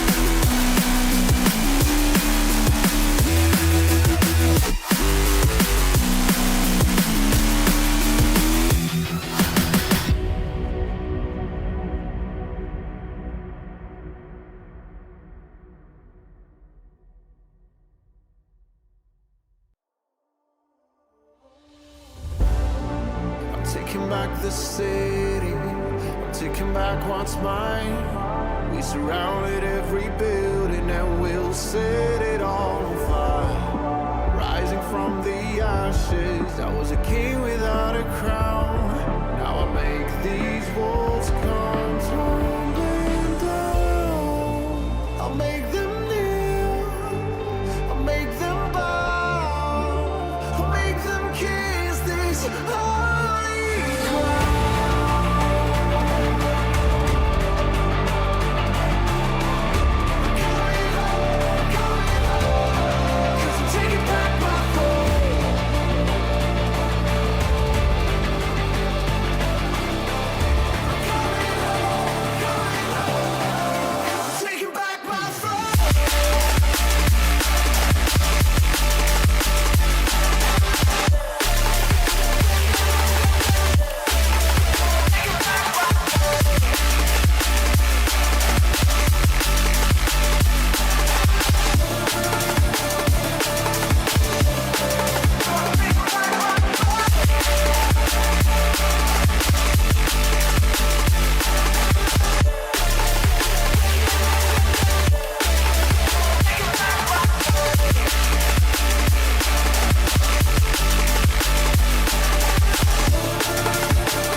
To them voices, they're screaming in my dreams.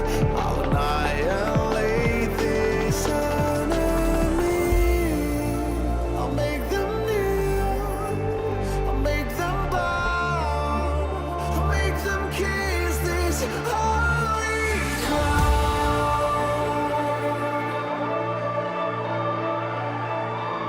I'm coming home, 'cause I'm taking back my throne.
Don't you die too soon. Where would I keep promises?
Always know when to fan the flame. To the light, lost and sound, into the light now. To the light, lost and sound, into the light now. To the light, lost and sound, into the light now. To the light, lost and sound, into the light now.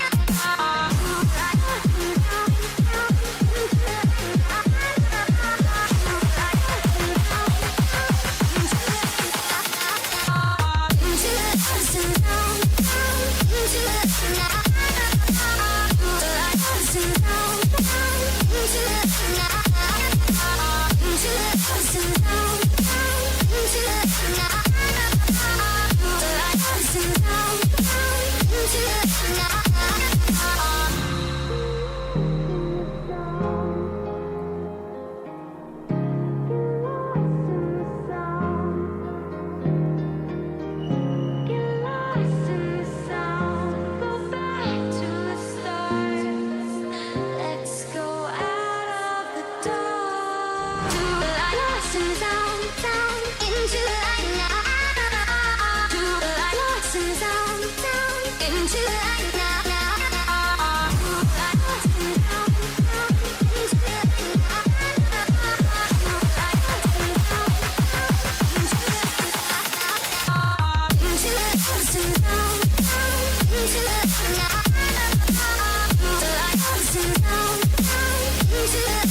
Welcome back, ladies and gentlemen, to the final game on stream tonight. We'll be seeing Illusory versus Visionary in the highest tier in RSC, Premier 2K Plus. A lot better than anyone sat here on the desk and in the behind. I'm sure we can both agree, but I am Kingsman, and joined with me tonight is the man himself, Cynics. How are you doing?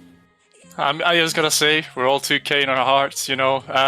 It might not be true, but we just gotta believe in ourselves, you know. But maybe these guys are a little bit better than us. But you know, give us the right day.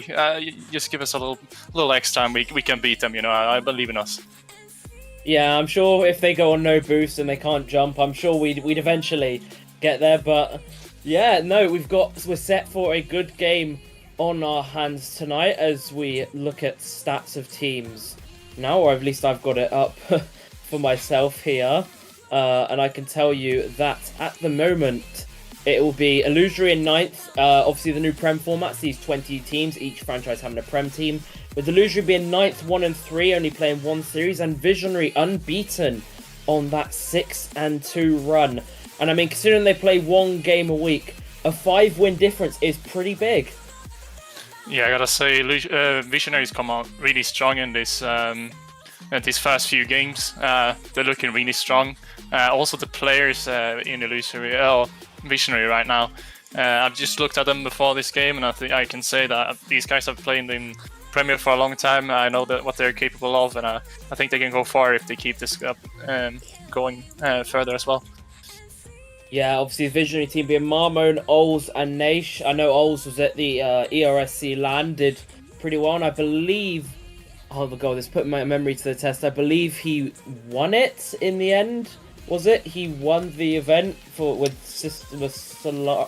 This is really testing my memory. Yeah, I believe it's true. You're on the right track. You're on the right track. I'm pretty sure he won it with his teammates Marmon and Naish, and obviously, as you said, both been in Premier before, and well, Illusory, everyone's heard of them, Sapphics, Cairo, Nico and Kietsu, but I haven't seen much of them, I'll be completely honest, haven't seen much of them, so I mean, big expectation for them to prove to me at least tonight.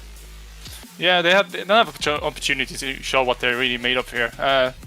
Visionaries showed that they can do and very well, and played very well, so it's going to be really interesting to see what Illusory can put up to this team, and see if they can show what they're really made of in this game as well.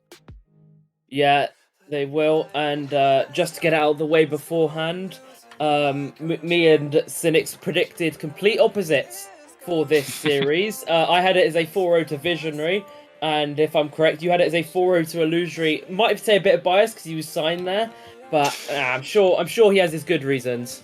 I'm just looking at the statistics, man. Illusory just looking so hot right now. I mean, you can say it's biased, you can say whatever, but, you know, I mean, you look at the guys, you have the Danish duo, you have the Swedish mastermind.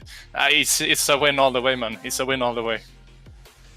Right. With that case, we'll send them onto the field. Game 1 will mess up someone's prediction here on the desk. Hopefully, it's not mine, and... Very, very interesting profile. I'm seeing a lot of dog profile pictures from Visionary, but anyway, that doesn't matter. We're underway in game number 1. It's going to be Illusory getting the pressure off the start. Curve, a lovely edgeable bump. That's going towards net, forcing Ols to a very early save. A pancake attempt from Nico. Just going to go wide, but Illusory coming out the gates firing here. Yeah, starting off strong. We're going to go on the defensive directly. Nico tries for a shot. Ols from the backboard save. Just up so quick. Mama can take this ball out, passing this out to Naish, also already up in the air, but can't get any more power on it as Nico can just take it out to the other side. He tries for an attack, Kietsu goes up, goes for the shot, puts it on the backboard. Nothing yet, but Illusory trying to keep this pressure now as double commit comes out from the Premier team of the Visionary, but nothing yet as first minute has already gone with no real chances except for the couple of shots from Illusory.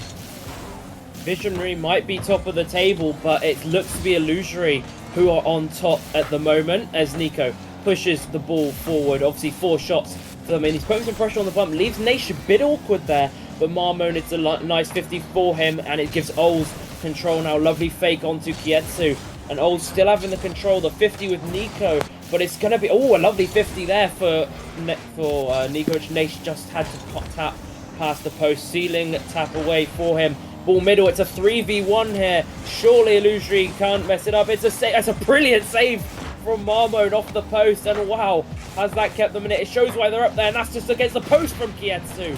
But my, it's a minute 30 in. Illusory having a flood of chances, but just not able to find the net. I just realized as well that Illusory is playing with their sub in Cairo here as well, and Safex, their most valued player, is not playing. Maybe this is a mastermind move, as Illusory might get a shot on here. Marmon just makes it back, but it looks like Visionary is struggling here to keep the defense going. Maybe they are a bit low to defend this. They're struggling to get the things going. It is the first game after all. Maybe it's just a bit of first game shenanigans. You're on stream, maybe the nerves are taking over a bit. The players are struggling to control the ball like they want to, like they usually do. They are Prem players after all. We know what they're capable of in a normal day. But Nico just sending it down the field, almost getting it into the net as well. But so far, Visionary players has always been on that back, on the back foot. They're sitting and saving these shots from Illusory, as they have been racking on. It's been 10 shots now for Illusory. Yeah, none for Visionary at the moment. It's just been a hell of a game, and just shot after shot, not finding the net. Marmon gets his second save. Two of them Visionary players having a saviour medal, and it's going to go up the field for Cairo now. And one thing I did notice about the stats as well, it said Safex sat out game the first series as well. So maybe something going on there, or who knows, obviously not knowing everything. And now we're going to see Cairo get it under 1. He's had 3 shots so far in this game. Illusory racking up 12. And I'd say 75% of the time, the ball has just been stuck in Visionary's half.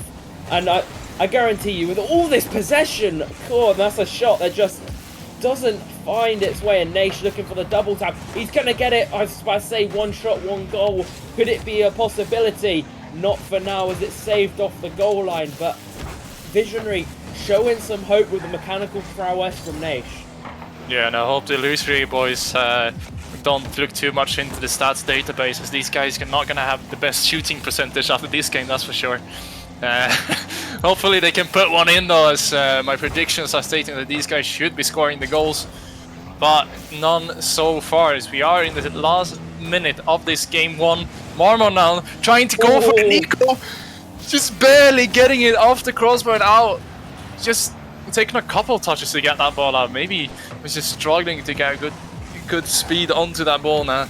But Nico can go for maybe for a shot of his own. Can't get there. Naish takes it out to the other side again.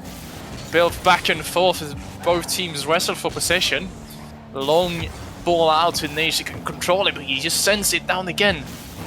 Can he control this? He looks a bit awkward on the backboard, but does get it out, but only as far as Marmon can try to start this attack once again. No shots coming out, but there goes one. Nico just there to save it again, and still no goals into this first game. Not yet, but eventually it's got to come. This has been an absolute hell of a game. Both sides giving it everything. Nico 3 saves, 7 shots, and only 4 shots, and 3 of them have been for Marmon Visionary, and that's going to be another shot racked up. And it's 13 shots, no goals for Illusory going into overtime, and a kickoff goal would really just not make me the happiest man out there, as now we're going to see the ball pushed into the Illusory half. Hasn't been there much this series. Kietsu, he's looking for a demo. It's a nice early challenge from Naish. A brilliant 50 from that, and the ball redirected from Nico. The game's starting to look a bit more even here. Yeah, and one thing I have to say for the Visionary side, even though they don't have that many shots, the shots have been looking dangerous. The Illusory side have just barely been able to keep these out, so that's one good thing they have going for them, that these shots are dangerous. Cairo gets a good dribble out though. Marmon gets back to save it, but Nico can try and get this back in again. But the backboard defense is good for Marmon. Once again, he can take this ball out, passes it short to Naish, trying to take this ball out, but gets demoed in the process. Bit of wrestling here going on for both teams, as nobody can really get a shot on so far. This is one hell of a possession game at the minute. Both teams just looking for that mistake. There's been 6 minutes of no mistakes. I've seen so far, and I'm sure that will be the cost, and it will just be a hell of a tax to pay as that ball goes up. Kietsu is going to get the beat here, and it sends Illusory on the attack now. That's a mistake from Ols, but it's not going to be punished. Nico, though, with a 50 to keep it in the Visionary box. As now Cairo, I think, got bumped away from it, off by Marmon. Ols, he's looking to push it forward. Nice flick into the midfield, but Naish not going to get there. They played against each other in the ERSC LAN, Ols and Naish, but coming together for Visionary Prem this season. Thank you to Velios for telling me that, because I did not keep up to date with that. But a minute 40 in now, and it's a shot, just I wouldn't even say it was a shot, more looking for a pass, really, and that was looking for a shot, but not to be found. And 100 seconds into overtime, ooh, and no team really having any clear-cut chances. Yeah, both teams playing a little bit closer. I feel like always trusting that last defender to be able to save the ball. So far, not having been punished yet. No one really getting to that back of the net. But now Momon tries for a double tap. It goes a bit awkward. Cairo and Nico both committed for this, but this only goes out as Momon can try to start this offensive again. What can he do with this? Gets a flip reset, gets a good touch on it, and nobody goes on the crossbar. How do they read that it's not in? Like, was it just luck from their side? Or what are you thinking, Sven? I don't know. I honestly think this game's destined for 0-0. And Nation has put it. Nation's put it wide as Visionary look to come out of their shell. All I'm saying, when I saw that flip reset get so much power, I was like, my car doesn't do that. How are they making their car do that? But they have been playing the game for a while and reached probably in the top 0.1%, so it does explain it. Nasho looking for a beat. It's nicely falls for Marmo, but Nico's going to find his 4th save of the game now. 8 minutes without a goal, and both teams are just no sign of wearing down here. That's a shot for Kietsu, but it's going to be found from Nico on the line, and the ball just hovering across the Visionary box. It's Ols versus Cairo, and Cairo gets a bump, but Naish eventually gets the clear out on Wolf. Could we see a double tap corner read here? We can, but it's just over the crossbar. Both sides looking for it, but I have no idea where this got. It's going for Vision. It's going to Visionary. I was just about to say I have no idea where the goal's coming through. Ols takes one shot, it finds the net. Nico caught a bit off guard, and 3 minutes 30 in, Visionary take game 1 with the first goal of the series.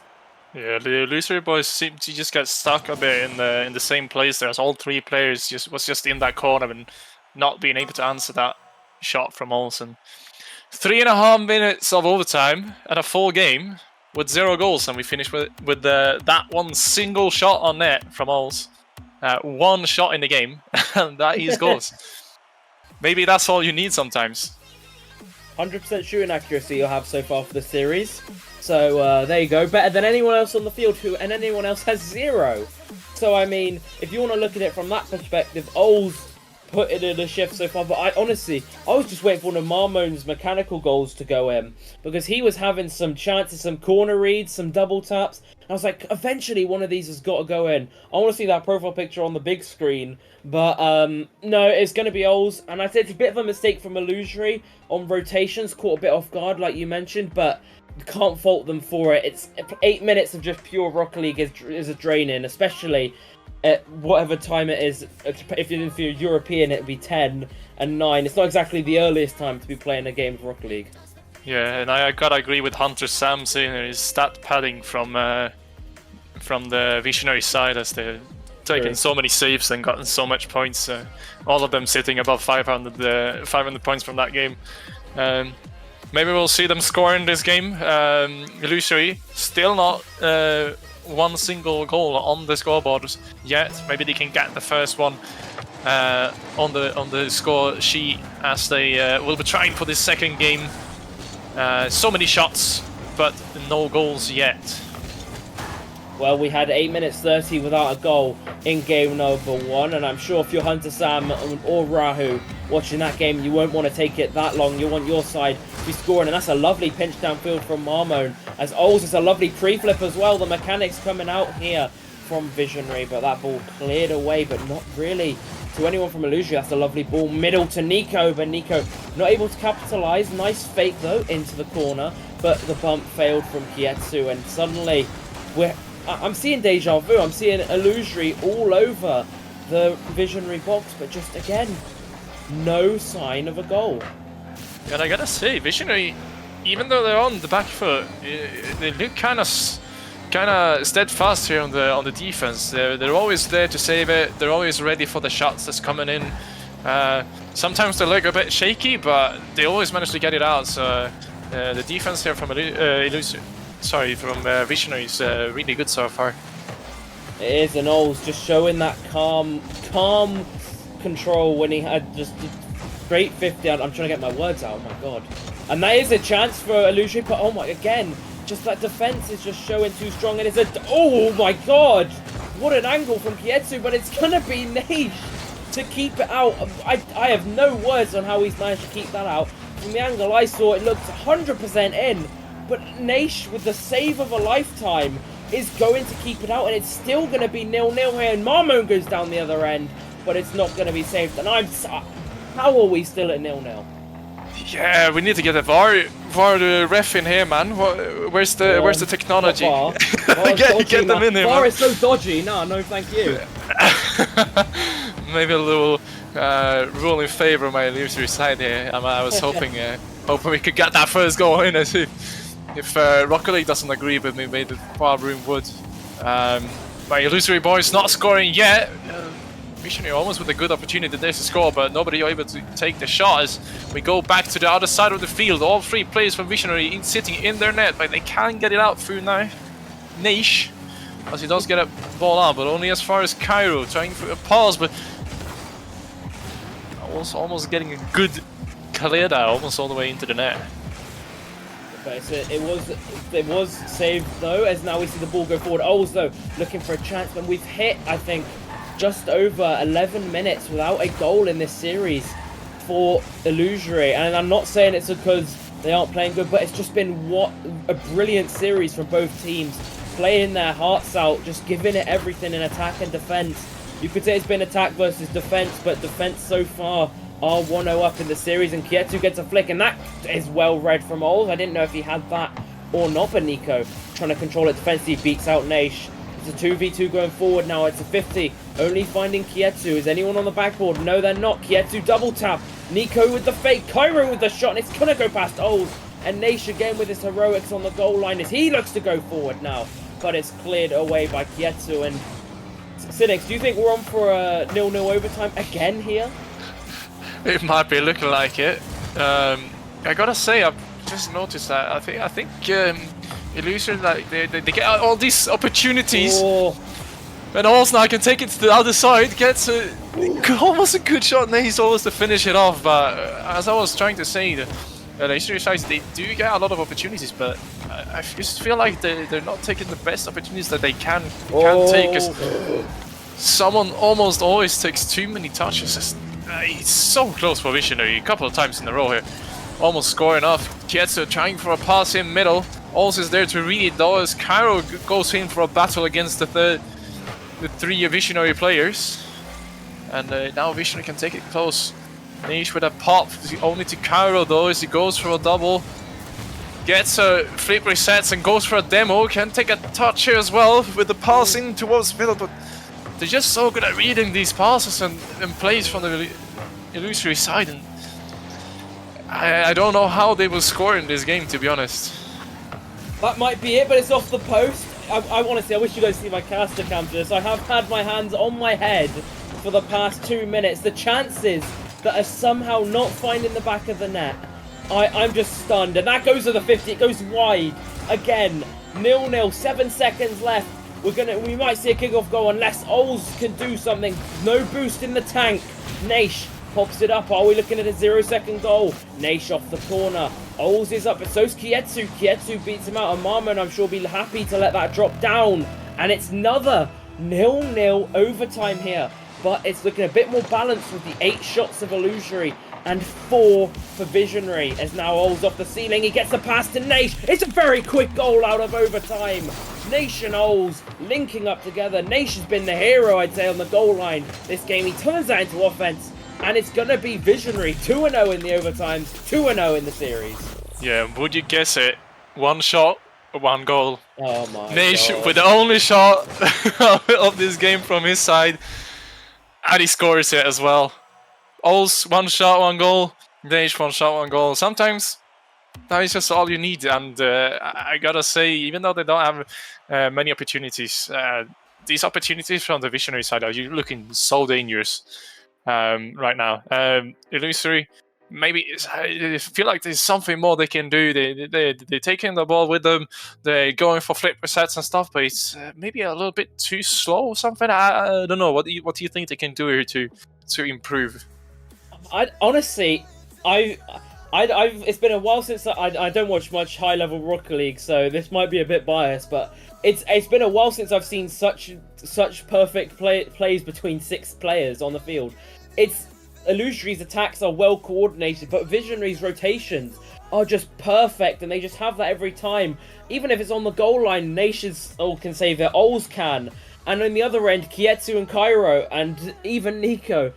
It's just being played perfectly between all 3 of them. They've just got to find. I think it's just Illusory need to punish Visionary more. Visionary had a few mistakes that they just went off guard because potentially caught out on rotation, not expecting it. They got to make sure they're punishing those mistakes. But apart from that, praise to both teams. It's been an excellent series to cast, and I hope for you guys in chat, it's been an amazing series to watch as well.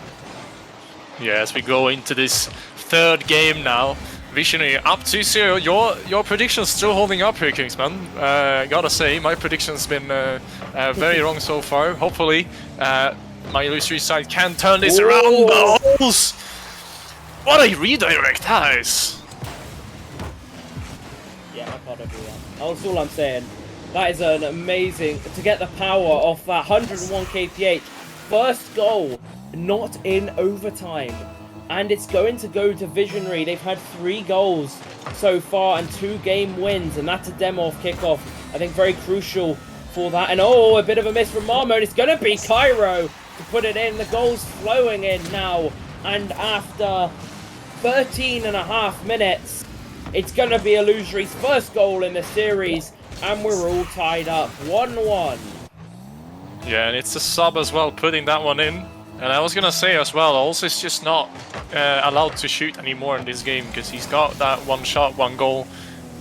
So he needs to pass it to his teammate now as Naish gets a good touch, but Nico can't get back to it in time. And now trying to take this ball out as Malmo does stop him in the midfield. Cairo goes for a high take, does get the 2nd touch as well. Both teams playing it really high right now. Nobody really being able to keep that pressure as well.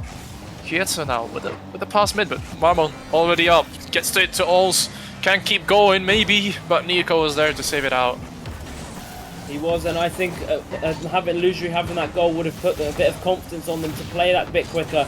But Nico's not going to get to the ball this time, or in the next probably 10 seconds as he gets demoed there. Naish, good control on the back ball, but it's read by Kietsu. Cairo anticipating that as he goes up. Marmo now controls it to the corner. Ols though buys him some time. I've seen his mechanics. I'm liking them, but clearly I think it was Kietsu, not a fan as he gets the bump. Ols though reset over under 1, gets a good 50, but it's going to be Cairo to clear it out, and we're seeing it again. But this time it's Visionary that seem to have the most of the pressure, and there's been 2 goals that have gone in already. Yeah, and also has already broken my rule, which I'm very mad about. He got 2 shots now. So Visionary breaking all the rules for this game as well as Illusory, as they have scored as well, which wasn't allowed from their side as they've proven in the first 2 games. Maybe though, this is what they need for the second one, but Naish finding an open net. Ketsu just wasn't ready for that type of a shot from Naish. He just knows with a beautiful pass as well. Does get bumped, but just putting the ball just nicely to the Naish, just able to jump off and put that ball into the back of the net. Yeah, and there you go. Well, you're back with your 1 shot, 1 goal at least. Naish has got you covered in that regard, but a lovely flip reset from Nico, but it's just not going to connect as he would have wished. Cairo 0 boost, nice fake under 1, but Ols gets Visionary's first save of the game as Naish to the corner. He looks for the read, he isn't going to get it, and that gets cleared away. And a fun fact for you guys in chat, Visionary have scored 4 goals now, 2 from Ols, 2 from Naish. Marmon yet to score a goal here in this series, and obviously Kietsu and Nico not, but that's because Illusory have only scored once. But I thought I'd just leave you guys with that little fun fact. Yeah, my boy Naish knows what's up. He can't score any more goals, he can't take any more shots. It is what it is, but they are 2-1 up, but almost gets a weird little shot onto the target that nobody can reach, but doesn't go in. Yes, Illusory doesn't have that pressure they've had in the first 2 games, but it's still very, very close, I gotta say. It is no team looking to give up here as Marmon gets that clear to the side. That shot on, it's going to be saved by Naish. It's a good save, and it will allow them to go on this counter-attack. Nice little musty. Or was it a breezy? Honestly, mechanics fly past me. And that's a shot from Ols. It's very slow, and Cairo is going to get a save there. And that save could keep them in the game as Naish looking for it now.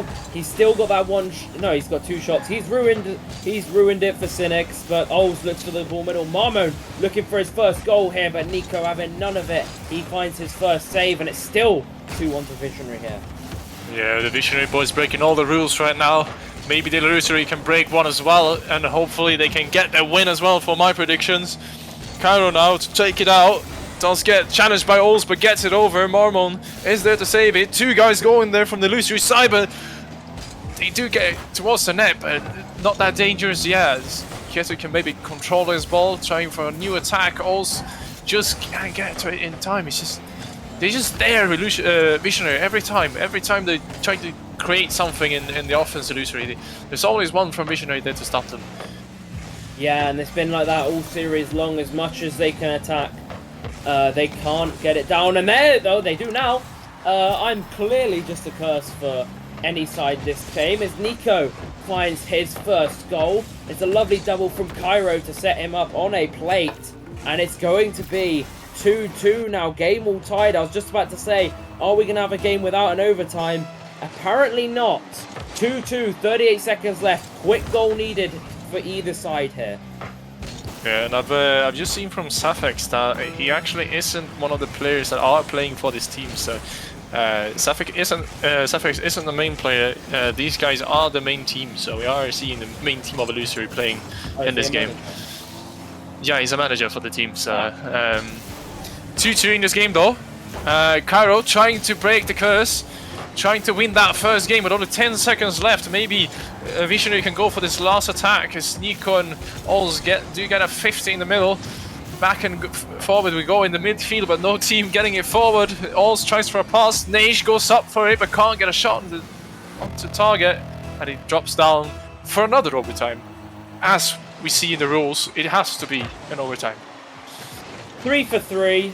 And yeah, well, I'm sure Illusory not too happy considering the Visionaries' an overtime record in this series so far. 100% of the overtimes they've been in, they have won. And that just goes flying past the net as Ols. Nice bump. Naish gets a clear forward. Marmon is waiting on the side. He is going back, though. Low boost. Ols does approach it quickly. And it's looking for a dunk, but Kietsu, it's a nice touch away.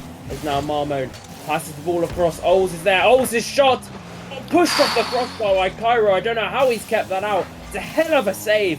Ols recommend... Ols... I don't know what the word is. But commending it in the chat with a what a save. And Marmon looking for the double tap. And that's a hell of a way to find your first goal of the series. Marmon with the double tap. 100% rate continues. And it's a 3-0 for the minute for Visionary. Yeah, I gotta say, these attacks from Visionary, they're just so dangerous. Just so dangerous. Every single time they do get a shot onto the net, it's not always, but whenever they do, it's just so dangerous for the Illusory side, and it's either a really good save or a really good shot. And once again, it's an overtime win for Visionary. Yeah, and Olstein, Marmon is still asleep. Honestly, I want to know what he's like when he's woken up then, because he has MVP'd this game. With Ols pointing out he did get 2 assists that game, 100% goal contribution and fair play. But I would stop hyping yourself up and I'd get back into the game. Well, my internet said I'm not allowed to as my game decided to crash. But apart from that, that's fine. He's too busy having a laugh in Twitch chat. I'm sure that means they are confident they're going to go on and do game 4 But honestly, I'm not going to predict either way because all I know that I can predict is it's going to be an overtime.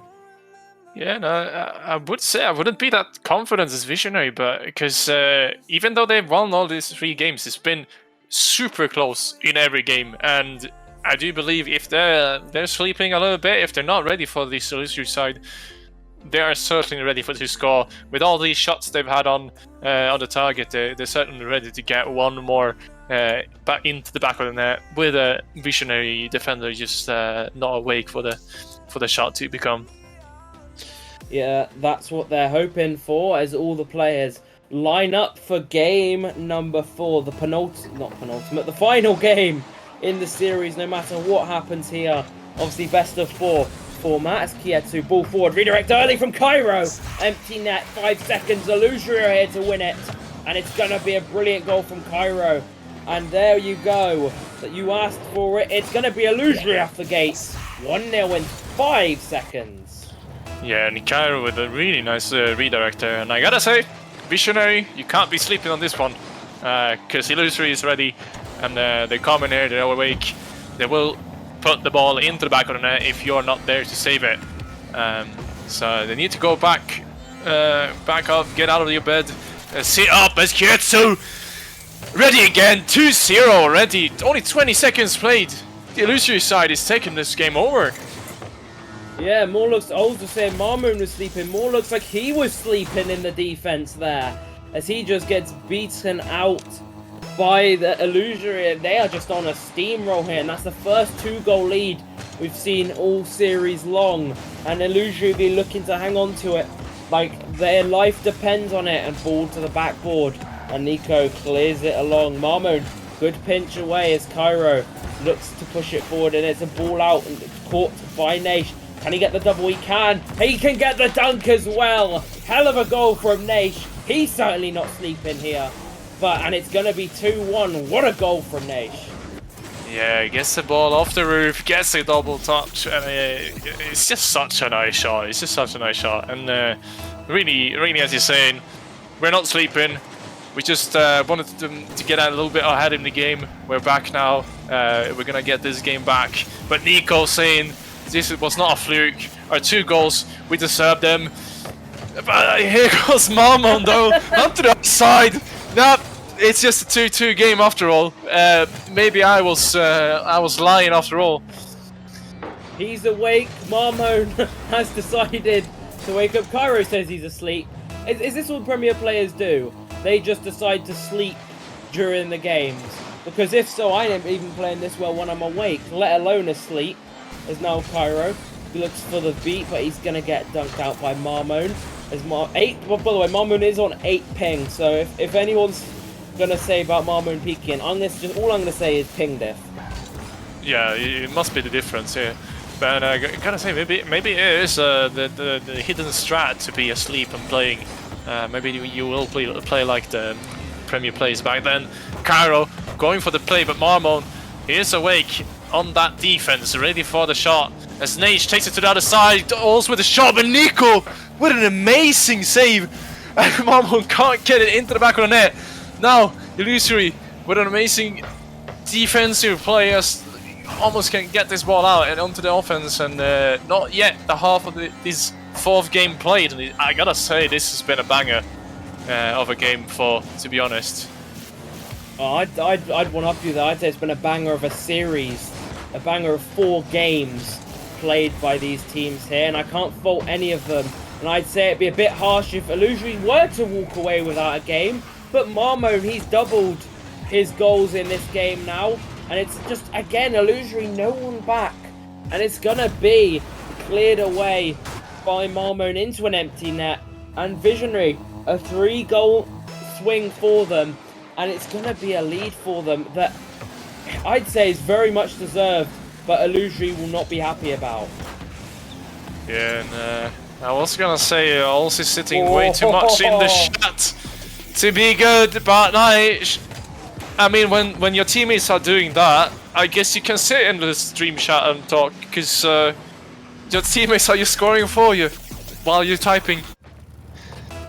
Yeah, he is. His teammate absolutely going crazy for him. What a goal reset double from Naish with an incredible angle there. I think Ols is the one that's been left sleeping as Naish picks up his first save of the game, and Marmone manages to get it clear. And 2 minutes 30 gone now, with Naish with a lovely ball upfield, but it's going to be read by Cairo, who gets I think there could be 2 resets there, as Marmone looks for 50 towards the corner. Ols, good demo, looking to get a 5th. About the pass, or maybe it was a pre-jump a bit off, I don't know which one it was. I'm sure they'd have coordinated it in VC, but it's going to be saved. And Marmone with the save, ball goes wide and high. It's going to be pushed away by Marmone again. Marmone having a hell of a game here. Yeah, and I gotta say, Ols must be the one sleeping in this game, as he just reached 100 points. Maybe he's saying no though, as he does go for a double tap, but the defensive illusory is standing strong a little bit here, trying to keep this as a 4-2. They can't let it get any further, as they need to get on the offensive side again, but they can't though, as Olsen Marmon does some weird team play to get it in. I don't know how it works, but it does, and they will certainly take that. Nah, was that Challenger R play then? That's what I see Simdog and Rube doing in my Challenger team. Not what I expect Marmone and Ols to be doing. But it does work for them, and it's 5-2 now. And it was, I believe the scoreline in the last game was it 3-2? Last game? I don't remember, to be honest. And it was because Ols had a goal and 2 assists. So yeah, now that with that goal, we've matched the amount of goals in the last 3 games combined. 5 in game 3 and 1 in games 2 and 1. And Kietsu just taking all the time in the world, and he's gonna get dunked out. I just lost words as it was literally just him spectating at that point. And Ols gets the dunk. It's a nice dunk. It sets up Marmo potentially for the shot, and he's gonna get it there, but it just goes wide. And I'd be safe to say, but I think Visionary have this in with the lock and key, 6-2, and now that key has been thrown far away, and it looks to be secure.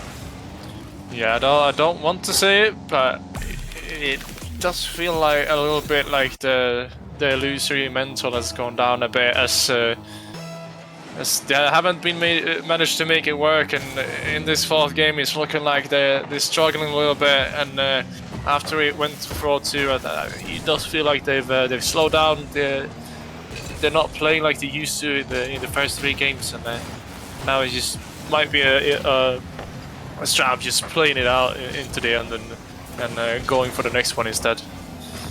Yeah, the Visionary. I have no words for what I've just seen. I was just saying, Visionary's stat padding not going so well. What is this is just what Premier players do when I think they know the game is past them. They just try and play out the time, and it's an okay. Actually, no, I've never seen that. I didn't see that. Sorry, Cairo got the nice bump onto Marmone, and there you go. Marmone does say go next week. Oh, oh no, that's just not. I didn't see whatever I've just seen in the top left. And Old now looking to push it forward. 27 seconds left, but yeah, this game is looking more and more done as the players seem a lot more chilled than they have been the last half an hour. Yeah, and Kyrie going for the last chance strat there to try and convince the players by giving them money, but it does seem like Visionary are looking for that prize pool instead, as Kyrie's offer wasn't enough. They went for the win instead, and your prediction, it held in the end. It did, and thank goodness. There you go. They're as Sam said, they're number 1 for a reason, and they proved that tonight with a 4-0 as Nations get the briber gone. The Visionary not happy about the attempts of bribery, but luckily they didn't take it, so I don't know what to say about that. But anyway, it's going to be 4-0 for Visionary. 11 goals for them in the end. 2 after game 2, but they've really cranked it up in the final game. And, well, Illusory with 5, and I hope we have the series MVP. We do it as Naish. The one person all said that wasn't sleeping. 7 shots, 5 goals, 12 saves, 1 assist. And, yeah, pretty deserved. I don't know what you'd say, though. Who would you say was the series MVP? I feel like it was one of the Visionary plays for sure. Naish did have a lot of nice plays there in the end, I gotta say, where a lot of his goals were really nice. He got couple double taps off the backboard and stuff like that. So I can agree with that as well. But I do feel like Illusory did get just a little bit robbed of at least one game in this series, since it was 3 overtimes. They just didn't manage to finish one of them. I mean, when you have 3 overtimes, at least you can expect to win one of them. Just how it goes in the end. But unfortunate. I'm sure Illusory won't take this too harshly. They still have a lot of games to go, and they just have to regain from this week. Yeah, as I think Nation Old's not very happy with your comments about they deserved the game. They're going there, throwing a tantrum in chat, absolutely rampant. Honestly, saying Old's saying he was the stat pad. Honestly, I'm going to be doing RSC cast Monday. If you said you're the assist merchant, I want to see you getting that playmaker. If not, all I'm saying, you're not the assist merchant. That is what we're going to say. And yeah, there you go. But the final series of the night ends up as a 4-0 division with 3 overtimes. And well, it could have gone either way, depending on mistakes, but it has gone to Visionary. They had the ice to push through. And well, that is going to be it for us tonight. That is the final game of the night. And well, it's been a pleasure for myself joining you, and I'm sure Cynics will say the same. It's been a pleasure as always, and we'll see you for the next stream. So, peace.